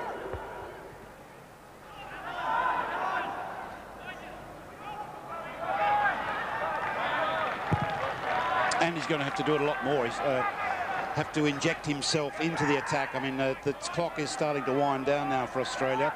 The free man at the back has to be dispensed with whenever possible. Colosimo, the ideal player to come forward, as we just saw there. And he's going to have to do it a lot more as this match starts to wind down. Interesting, Trajanowski up front, dropping Trimboli into midfield. A good move, I believe. I feel Trimboli more effective there. Able to create, able to use his vision, and our midfield certainly needs that at this stage. Well, the news on Alex Tobin is that he's still unconscious in the heart of the Suncorp Stadium. Not good for the Australian captain.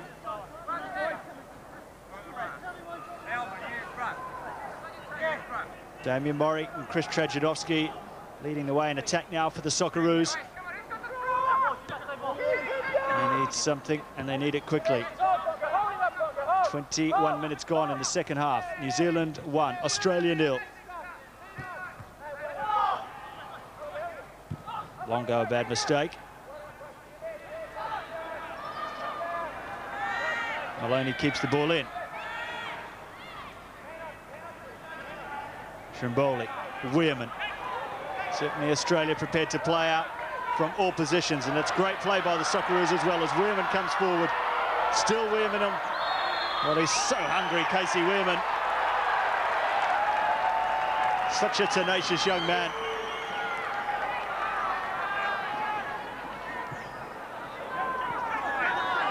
With a good sense of vision as well, because that's a fine ball to Checkerley.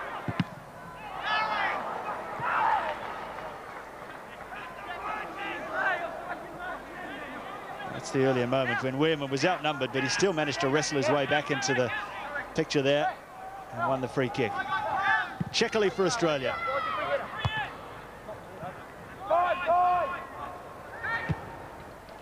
Zoricic. A long one for Coveny, who should have the legs on Mark Babbage. And Burton's joining in very quickly forward for New Zealand. Here's Burton again.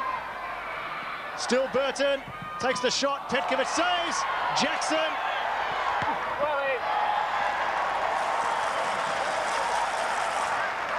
Well, Dominic Longo got the ball away finally for the Socceroos there with that vital tackle. But Jackson could have finished the game in New Zealand's favour.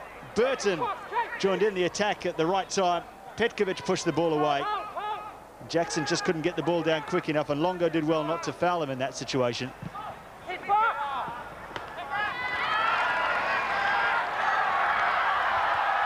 Quick throw. Trimboli free on the right.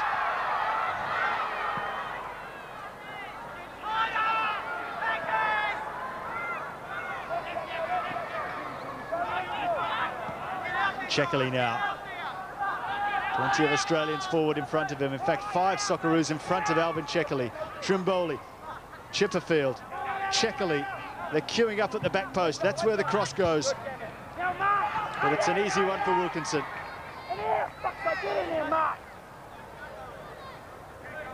Watch the ball, watch the ball. Walk out, walk out. Trajadovski now.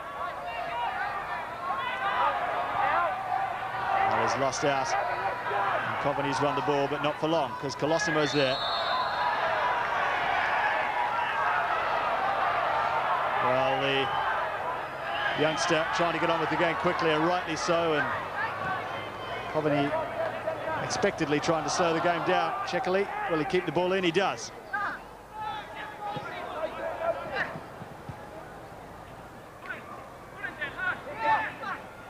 Well, Chipperfield did well to steal it, pulled it across, great ball in, Mori at the near post.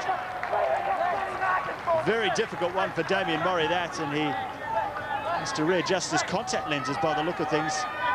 But it's a type of position Australia have to get into, as Chipperfield there, to get it in old-fashioned terms to the byline and cut it back, and Australia will cause problems then. And sadly in the match so far for them, they just haven't been able to do it. But the Chipperfield Checkerley combination on this side, particularly being club mates, are starting to get a few things happening, and it is the way back for Australia.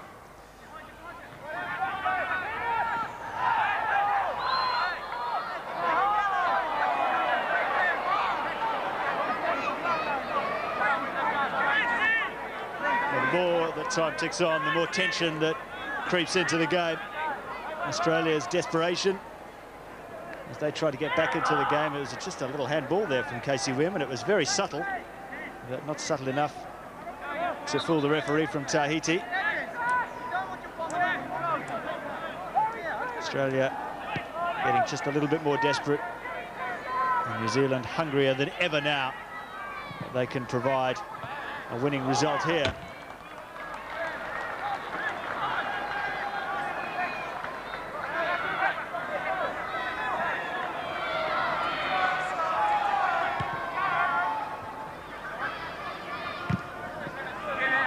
Shekeli long for Mori, but easy for Wilkinson. Chipperfield touched on to Weirman. Fine switch from him to Trajanovski. Takes the shot. Well, it was certainly a goal-scoring opportunity created by the long ball there of Casey Weirman. And Trajanovski went for goal, but still not really testing the goalkeeper. But the vision of Weirman was outstanding, not for the first time in the game.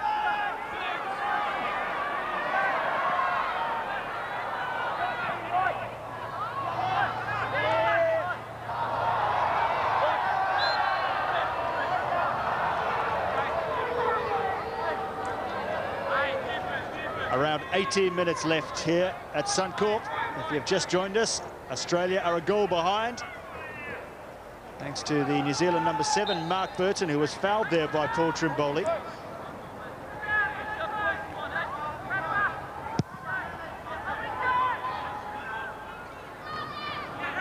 Ngata touching it on. Colosimo is there.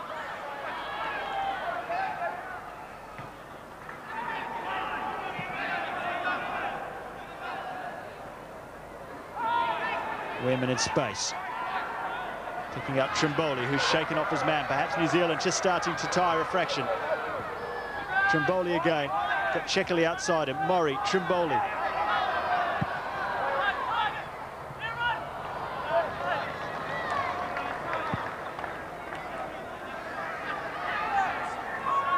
Chris Trajanovski is very much an attack-minded player, and he's been getting into some good forward position since he's come on as a substitute.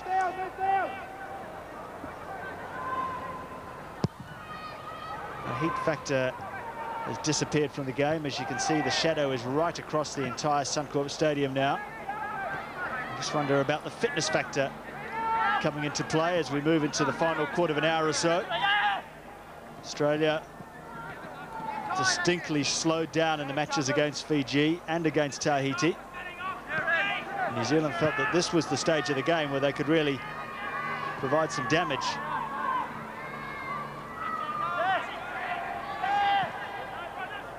Mori, still Mori, into the area, Damien Mori. Hay is there, and it's a corner to Australia. Wilkinson and Mori, that's been just a great battle.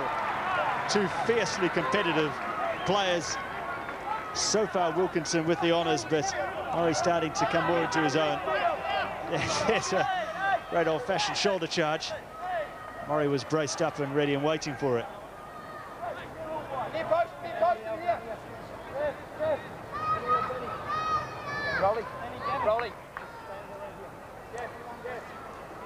There's no Alex Tobin forward for Australia, but Dominic Longo is there instead, but it was to the near post. Deep ball in, Trajanovski waiting at the back post, but it won't reach him.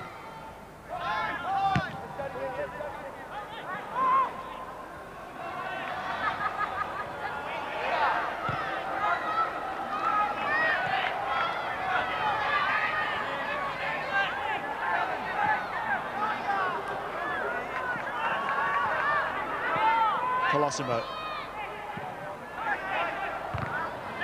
This ball, well, it fell for Maloney, but the flag's up for offside.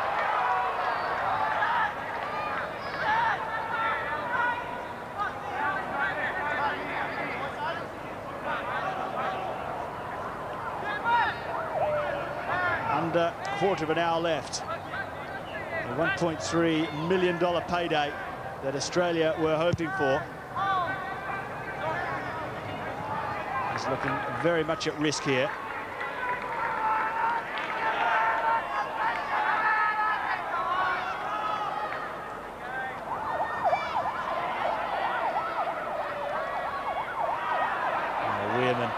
Did so well there. No room at all to operate, but he came away with the ball. Oh, that's a nice bit of work from Jackson. Longo can't get to the ball in front of Ngata.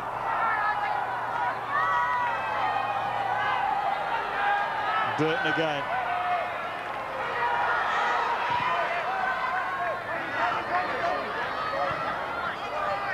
Trajanovski chasing the ball down. Batty very calm indeed, considering the circumstances.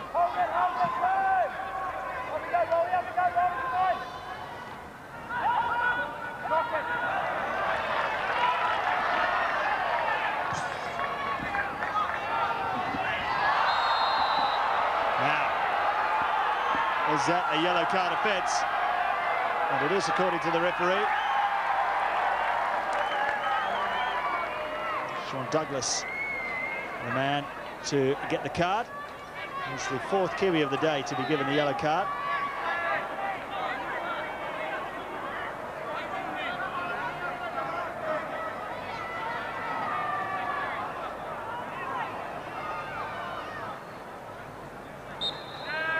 Longo forward, Babbage forward, Weirman takes it, Mori's there, good punch by Batty.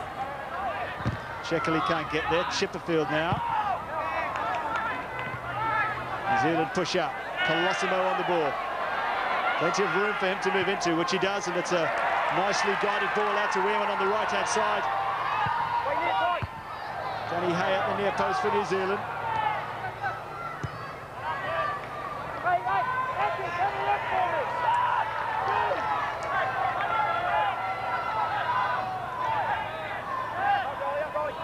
Trimboli now in space, dropping even deeper to get more involved. Chipperfield trying to block the tackle, the ball breaks free for Aaran Lyons, who takes all the time that he has. Just nudges it inside to Jackson. He's been robbed by Chipperfield. Trimboli in there, Chipperfield in there, two Kiwis in there.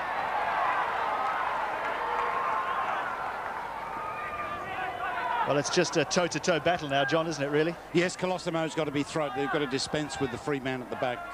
Colosimo has to inject himself more and more into the attacks, and we've been saying it all day, but the attacks have to come from wide like this. You have a much better chance. We've been unable to get in those positions, but it's essential now that they do play it wide, and Colosimo coming through, abandon the spare man at the back. 12 minutes to go or so, and this will be a very bad result for Australia in more ways than one. Financially, the experience, and of course to lose out to New Zealand. But New Zealand now, with the changes, they will be quite happy to sit behind the ball. They've been well organised all day. They've made life difficult for Australia. Just get the ball, hit it long, and use up the clock. Well, Shea Bunce is coming on for the Kiwis. Defender. He's an out-and-out defender. For a forward, yeah. For Harry Ngata, the attacker. Not a surprising tactic, but it will mean that there's an extra body to get past for the New Zealand attackers.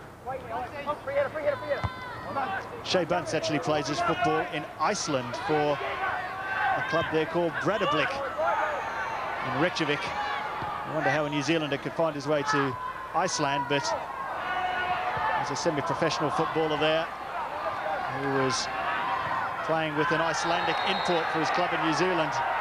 And he was requested to go and play over there, which he grabbed with both hands. News from the dressing room is that Alex Tobin has recovered and he's okay, as Colosimo collided into Aaran Lyons, and the New Zealand number 8 may not be quite so healthy at the moment. Just on 10 minutes to go here at Suncorp. There is the Australian captain come out to just watch the fight a few minutes.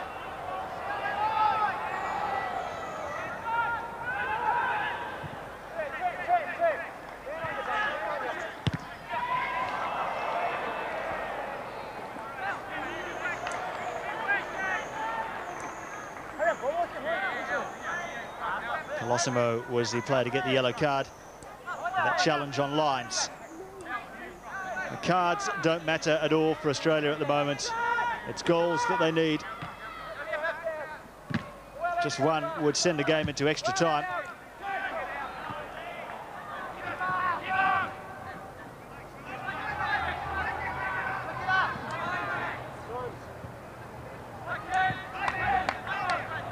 Kiwi bench intent. As Harry Ngata takes his gear off, he's done a hard-working job tonight for the New Zealand side.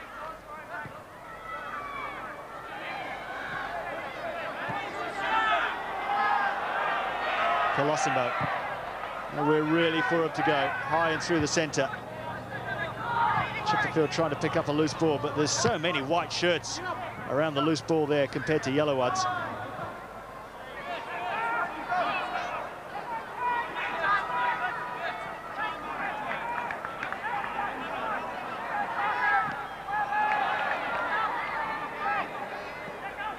Jackson.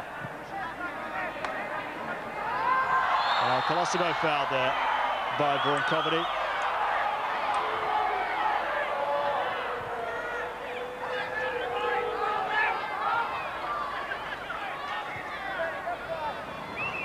Eight and a half minutes remaining for the Socceroos. It's a dangerous ball. Maloney won't get there, though. Well, Lyons hit Maloney off the ball there. It was a blatant shove to the ground by Aaran Lyons. The referee didn't seem to see it. Maloney was trying to get to the ball. It was shielded, and just watch this. Well, it was perhaps not as bad as I first thought, but still unacceptable.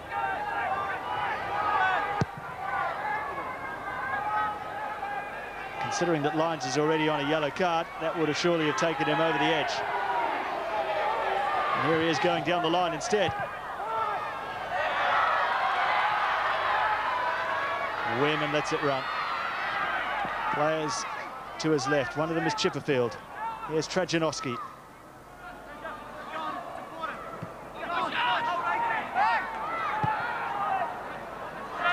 Colosimo. Trimboli.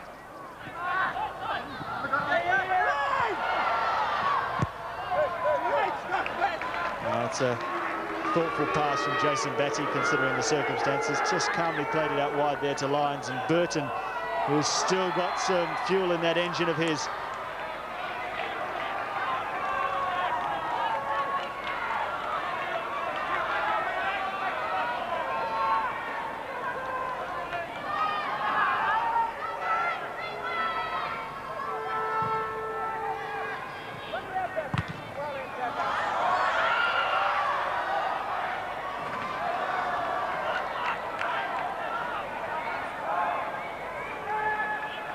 Damien Mori, the man who has scored 10 times in the last 3 games.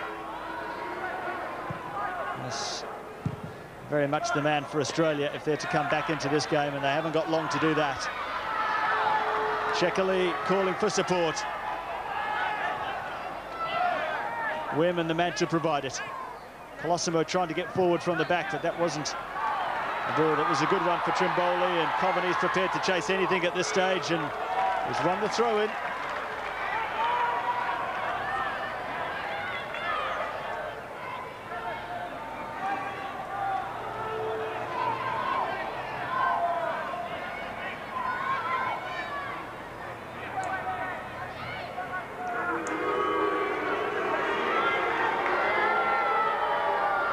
Ken Dugdale said yesterday to me when I spoke to him that he really did quite fancy his team's chances here today. Wasn't overawed. It certainly felt that for the first time in a long time the gap between the two teams was fairly narrow.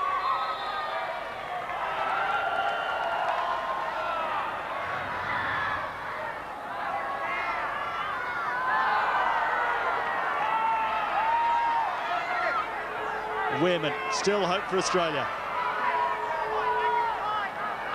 Longo, Checkerley. Longo again. Weirman very much needed to provide some inspiration. Trajanowski. Now Bunce, a fresh pair of legs at the back, perhaps to take over the role on Damien Mori. Gavin Wilkinson just tiring of it for the moment. Longo.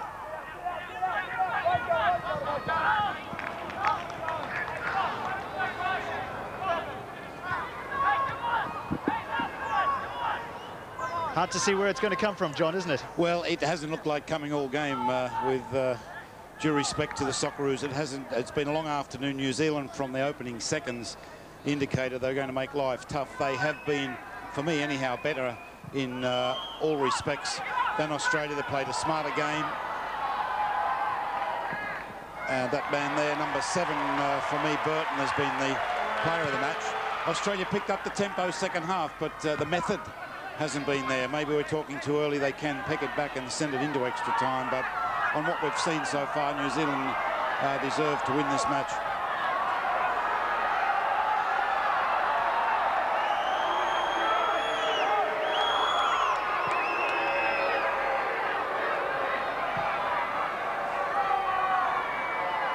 Trajanowski forward. Australia needs something very quickly. No one there for the Socceroos. Weirman picks up the ball. Chekali's outside and Weirman takes the shot. Well, he has had a fine match, Casey Weirman. One positive to come out of the game is his performance.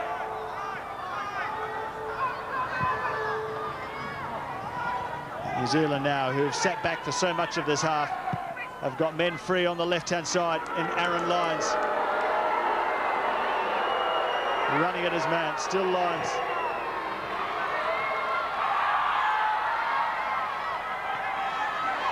Trimboli still got the guile.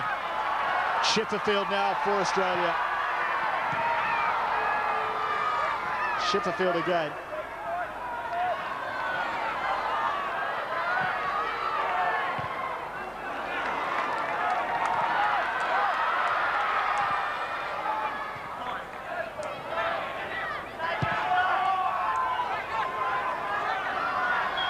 Less than 2.5 minutes to go. New Zealand 1, Australia 0. Colosimo, long ball. It's a good one if Trajanowski can get there, which he can't.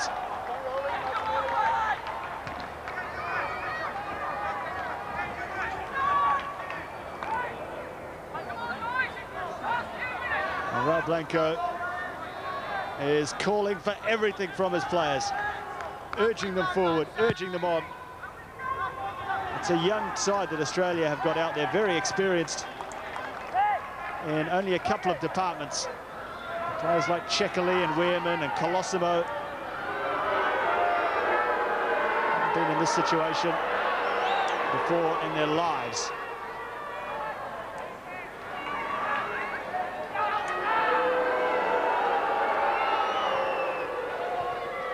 Brave header by Longo. Australian free kick. There's still time. Chekali on the ball.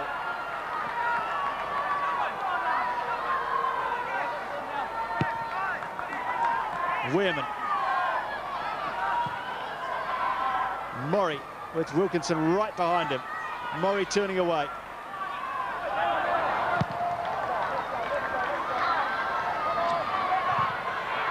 Awkward for Petkovic, but he came out with the header. Colosimo did so well to win the ball. A rousing cry from the fans on the far side of the ground.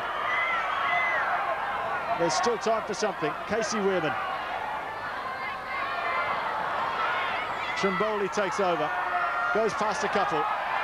3 men on the left-hand side is Alvin Chekali. Got Chipperfield outside him. First time cross, it's a deep one. Maloney can't get there. New Zealand stand firm at the back.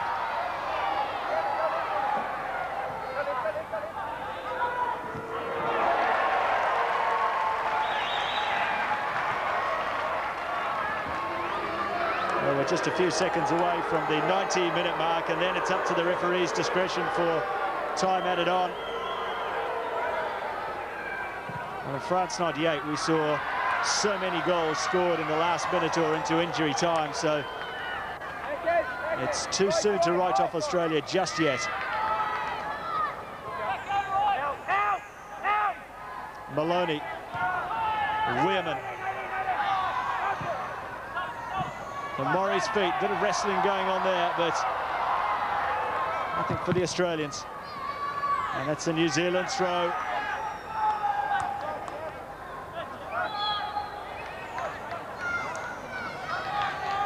Change for the All Whites. Number 15, Ivan Vislic, who's another centre-back. He's coming on. And Sean Douglas, the Carlton player, is making way.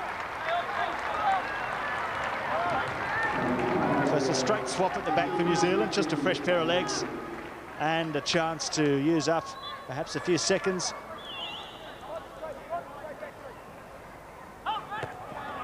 good nudge inside that by Burton to find Coveny. Now, Chekali. Trajanovski lets it run. Into the area, Trajanovski's gone down! No penalty!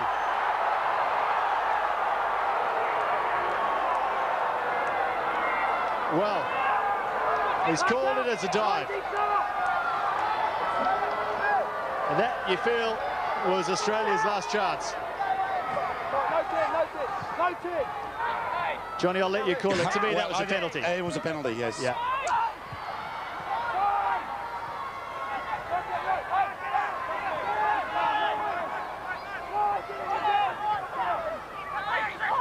Trajanovski touched off, bunts away, hacked up the field. Almost 2 minutes into time added on. Chipperfield now.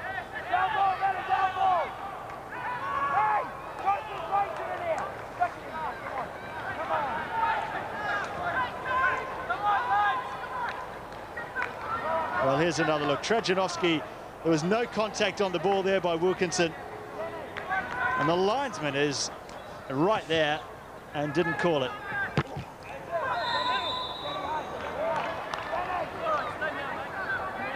And then to be accused of diving, well, that's a double hurt, isn't it?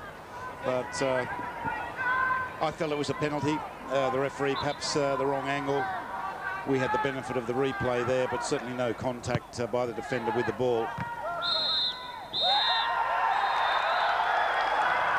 New Zealand have recorded a tremendous victory here at Suncorp. One of the most financial victories as well, with $1.3 million going into the coffers of the New Zealand Football Association after this game. They came into the game with a plan. They played superbly, and it was a solitary goal by Mark Burton in the first half, which has seen them upset the Socceroos here. And just look at the delight on the faces of the Kiwi boys. And deservedly so, Paul, too. Deservedly so. From the opening minute, this was New Zealand's game. I felt that 1-0 is an adequate scoreline for the way they played. The Socceroos disappointing, short pre-season, but that doesn't count. You can point to the penalty as well.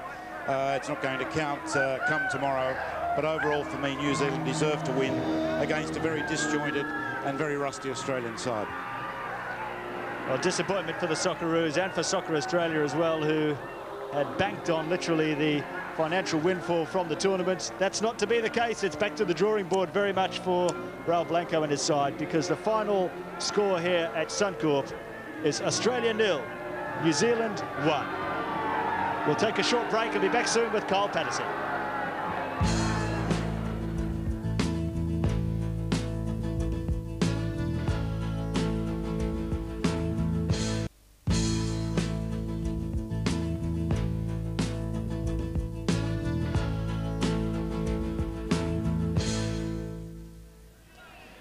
Welcome back to Brisbane and our coverage of the Oceania Nations Cup Final. If you have just joined us, you've missed an afternoon of absolute drama and heartache for Australian soccer fans. The final score here at Suncorp Stadium, New Zealand 1, Australia 0. That means New Zealand are the champions of Oceania. They also go to represent us, the region, at the Confederations Cup in Mexico in January next year. And they are $1.3 million Australian better off than we are right now. Andy Harper, if there was a Cruelty to Soccer Fans Association after the MCG and Aaran, this is absolute cruelty for all lovers of Australian soccer. Well, except possibly we deserved a result at the MCG against Aaran than tonight. Not that we were out of it by any means. But New Zealand really lifted for the occasion. I thought they were excellent tonight. They really had some champion performers. Coveny up front, Lyons, Burton and Jackson across the midfield were superb. Yep. And at the back, Damien Mori in the second half had shackles all over him. And Gavin Wilkinson, Danny Hay did excellent jobs back there. And the Kiwis can be well proud of their achievement. As you said, they're at 1.3 million better off than us. It's a big hole in our bank balance locally, and it's a real blow. We never seem to lift the tempo up to the required level for us to play the superior football that we still believe those individual players are superior in skill, but tactically today we had to take second place to the All Whites. Yeah, Raul Blanco, the coach, obviously knows the Australian team's business better than us, but moving Brad Maloney to a wide right position, to me, kills the effectiveness of Brad Maloney. He was the most effective midfielder last year because he broke from the central positions and got on the end of crosses and scored a heap of goals. And he's not a natural wide player, and he toiled manfully out there, but you've got Robert Trajkovski on the sideline who does that position every week for his club and does it very well. So that blew my mind a little bit. But as I said, Raul knows his business better than I. I thought they did manage to step up a gear in the second half, but the Kiwis reminded me of Norway towards the end of that second half. It was half a man up front, if you like, and they had 5 and 6 central defenders blocking the spaces, and they did it very, very well. And I'm not sure if we'll get to see it, but a very dubious non-penalty decision against Chris Trajanowski late in the second half. Yes, that one, Andy. Look, stay with us, Andy Harper. Thanks for that wrap-up, because the Australian coach, Raul Blanco, has declined to comment at this point, and he has said the players are unable to make any comment. That's a shame, but we'll try and chase them and convince them to change their mind and let us know how they're feeling. Right now, though, I'd like to welcome to our coverage the winning coach from New Zealand, Ken Dugdale. Please, Ken, join us. Well, thanks, coach. It's hard coming from Australia, but congratulations. Thanks very much. Now, it's 17 years since the All Whites have beaten Australia on Aussie soil, so you've written your own place in history, and I know you were telling people before this game you had a good feeling about your team's chances. Yeah, I thought that we would compete, and I thought we did that very well. I thought we created 1 or 2 chances that we could have done better with, and took our goal very well. Now, you set a trap for the Australians by getting a lot of people behind the ball and killing the tempo, so you would play at your tempo, but you must have been thinking at half-time, can we defend this well for another 45? Well, I mean, the object of the exercise second half was not to defend, it was to go at the Australian defence again. We thought we'd get a lot of mileage out of the right-back situation with the pace of Lyons and the pace of Coveny. And that proved to be the case at times, but I mean, it's like everything else. Australia came at us, and with the need to get a goal to stay in the game, they actually put a lot of pressure on, and we had to defend in the end. You did very well in keeping the ball, though, because you have said in the lead up to this series that you want New Zealand to play international football, keeping the ball, playing a passing game, and today there was proof in the pudding, so congratulations there. That sort of transition doesn't happen overnight, but it looks like you've made a very good start. Yeah, and hopefully we'll continue in that vein. I mean, we enjoy playing this way. I think we should have played this way years ago, and it's been in part vindicated today. Now, $1.3 million Australian, a bit more in New Zealand dollars, to take home. You'll be a hero among the Federation officials. I'd be more of a hero at home if I was getting some money, I'll tell you. Well, listen, we'll let you go and join the presentation and get your hands on that cup. Congratulations, Ken Dugdale, and to your All Whites. You've made it a very black day for Australian soccer, but an all-white, brilliant day for New Zealand soccer. Thanks very much, Carl. Cheers. Okay, that's Ken Dugdale, the victorious coach of the All Whites, Andy. And as we were saying, 17 years since, as the presentation is made behind us, the Socceroos will collect their runners-up medals, but 17 years since a black day at the SCG in a World Cup game when the Socceroos went down to the All Whites on Australian soil. So Suncorp joins the SCG as the Hall of Shame. Yes. Well, I mean, it has to happen. You can't beat teams for time in memoriam. That's what sport's all about. If it was always going to be a lay-down misère, there'd be no point in the contest. So every now and again, the underdog will rise and strike the serpent's heel. Wow. Okay, Andy, we'll just take some pictures now from the presentation. Charlie Dempsey, the president of the Oceania Confederation, who happens to be a Kiwi, so he won't mind at all this upset result today, making a few comments. We'll just wait until, stay with us until the Australians go up to collect their runners-up medal. Andy, the thing which impressed me today about the New Zealanders is that they've done their homework and they really did shut Australia down out wide. As you say, Lozanovski dragged at half-time because he was ineffective. Chipperfield went on to renew his club partnership with Checkerley, but they didn't quite get the magic going. As you pointed out, Maloney having to be sacrificed out wide. We didn't get the action happening down the flank, did we? No, we didn't. And like we said, we don't know, what was going on in the camp, who was ill, who was injured, who was not in form, because we weren't privy to those sorts of pieces of information. But certainly, when you look at it on paper, we had Carl Veert unused on the bench, and when you're chasing a goal, perhaps Carl might have provided a bit of penetration in an attacking midfield or an attacking role that might have done us some good. But I don't think it's disastrous by any means. There were some very constructive passages of play. The boys are obviously playing to a keen pattern that Raul has been insisting on, and I don't think that was the problem today. It was just one of those things when certain players and individuals are off their game, and that happens in football. We're taking some pictures here of obviously the disconsolate Australian team. Not only have those guys lost a Confederation Championship today because we were the reigning champions, Australia, they have missed out on a bonanza, because we understand that the prize money would have been 40% to the players, 60% to the federation. So 40% of $1.3 million. These guys are going to be weeping tonight about the bonuses missed. But I'm sure for them, they're professional footballers. The money isn't what's important now. It's professional pride. A guy there, Simon Colosimo, in shot, he certainly gave his all. Casey Wimmer, probably Australia's best. Maybe it was some of the more experienced guys who maybe found today were not wanting in the sense of ability, but just didn't rise to the occasion. Well, it got very congested around the centre of the field, and we couldn't exploit the spaces on the wings, and we've talked about that before. But Trimmers did his business. Andy, let me just interrupt there. That's Peter Velapan, the president of the Asian Football Association, presenting to Paul Trimboli trophy as a runner-up, I assume. I don't miss that. I don't think Trimmers was man of the match. I might seek some information on that, but it looks as though Trimmers collecting the runners-up trophy. And as we say, an incredible scene here at Suncorp. Less than 1,000 people watching this, but it was a dramatic afternoon of football. Well, apart from being avidly Australian, I was hoping so much for the goal so we could get some extra football, because I was really absorbed with that second half. It was a great contest. The Kiwis were magnificent, and we really had them pinned down. They were trying to catch us on the break, but we did certainly have them pinned down for long periods, and if we could just have released a couple of wide players for a couple of decent crosses, who knows, the result could have all been different. Andy, we'll just take these pictures of the presentation. Obviously, runners-up medals to the Australian players. That's Paul Trimboli, Casey Wimmer, who did give everything and was a big crowd favourite here. Good to see Casey back too, Kyle, isn't it? Yeah, after a long injury, Casey Wimmer, Alvin Chekali, Jason Petkovic, and these medals may not quite take pride of place in the collections of these individual players. They did well to get to the final, but unfortunately the imbalance in Oceania demands that we are so far ahead, we believe, technically, and infrastructure ahead of these other teams, that defeat is almost unthinkable. Today we have to get used to the reality. Well, maybe the imbalance isn't so great now. Certainly, we would expect anyway, if our overseas-based players were summoned for this tournament, then the result would have been different. But that's not to take anything away from our locally based players, because I think they were excellent tonight.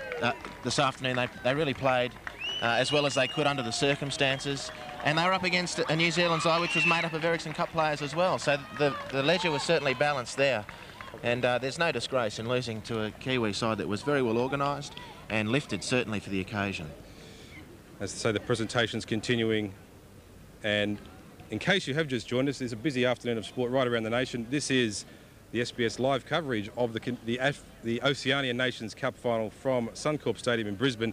And sadly, the news is that New Zealand, sadly for Australian soccer I should say, there's plenty of New Zealand fans out there, but sadly Australia has gone down 1-0 to... Australia's gone down 1-0 to the All Whites, as we are just waiting for the presentations. This is the All Whites captain, Jason Batty, the goalkeeper. A clean sheet today. That's his first against Australia. He's had days where he's picked the ball out of the net 2 and 3 times. In fact, in the World Cup, that was the score, aggregate 5-0 for Australia over the All Whites, Andy. So a proud moment for Jason Batty. A very proud moment. He did very well too. He marshalled his defence. Look, a defence oftentimes is only as good as the goalkeeper behind them, and the confidence that with which he plays exudes across the back line, and that was certainly in evidence tonight. So we see players going through. Aaran Lyons, that's Gavin Wilkinson getting his medal. Danny Hay, a hero in the back for New Zealand.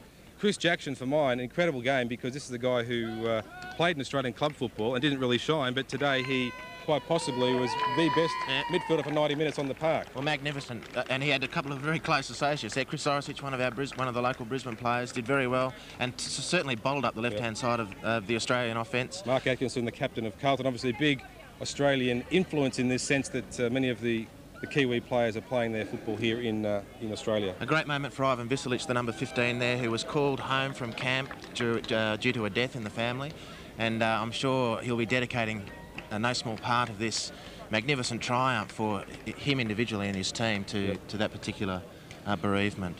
So there's the all-white players, Rupert Ryan, Paul Erlovich, the reserve keeper,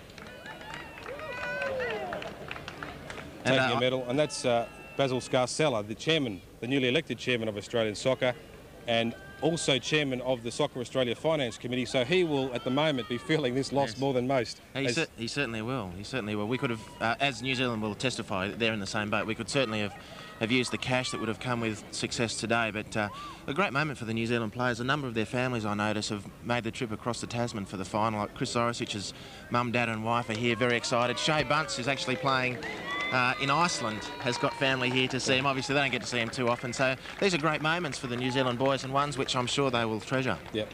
Okay, Andy, well, we have a final score here. We will wrap up our coverage of this Oceania Nations Cup as we take the pictures of New Zealand finally getting their hands on the trophy.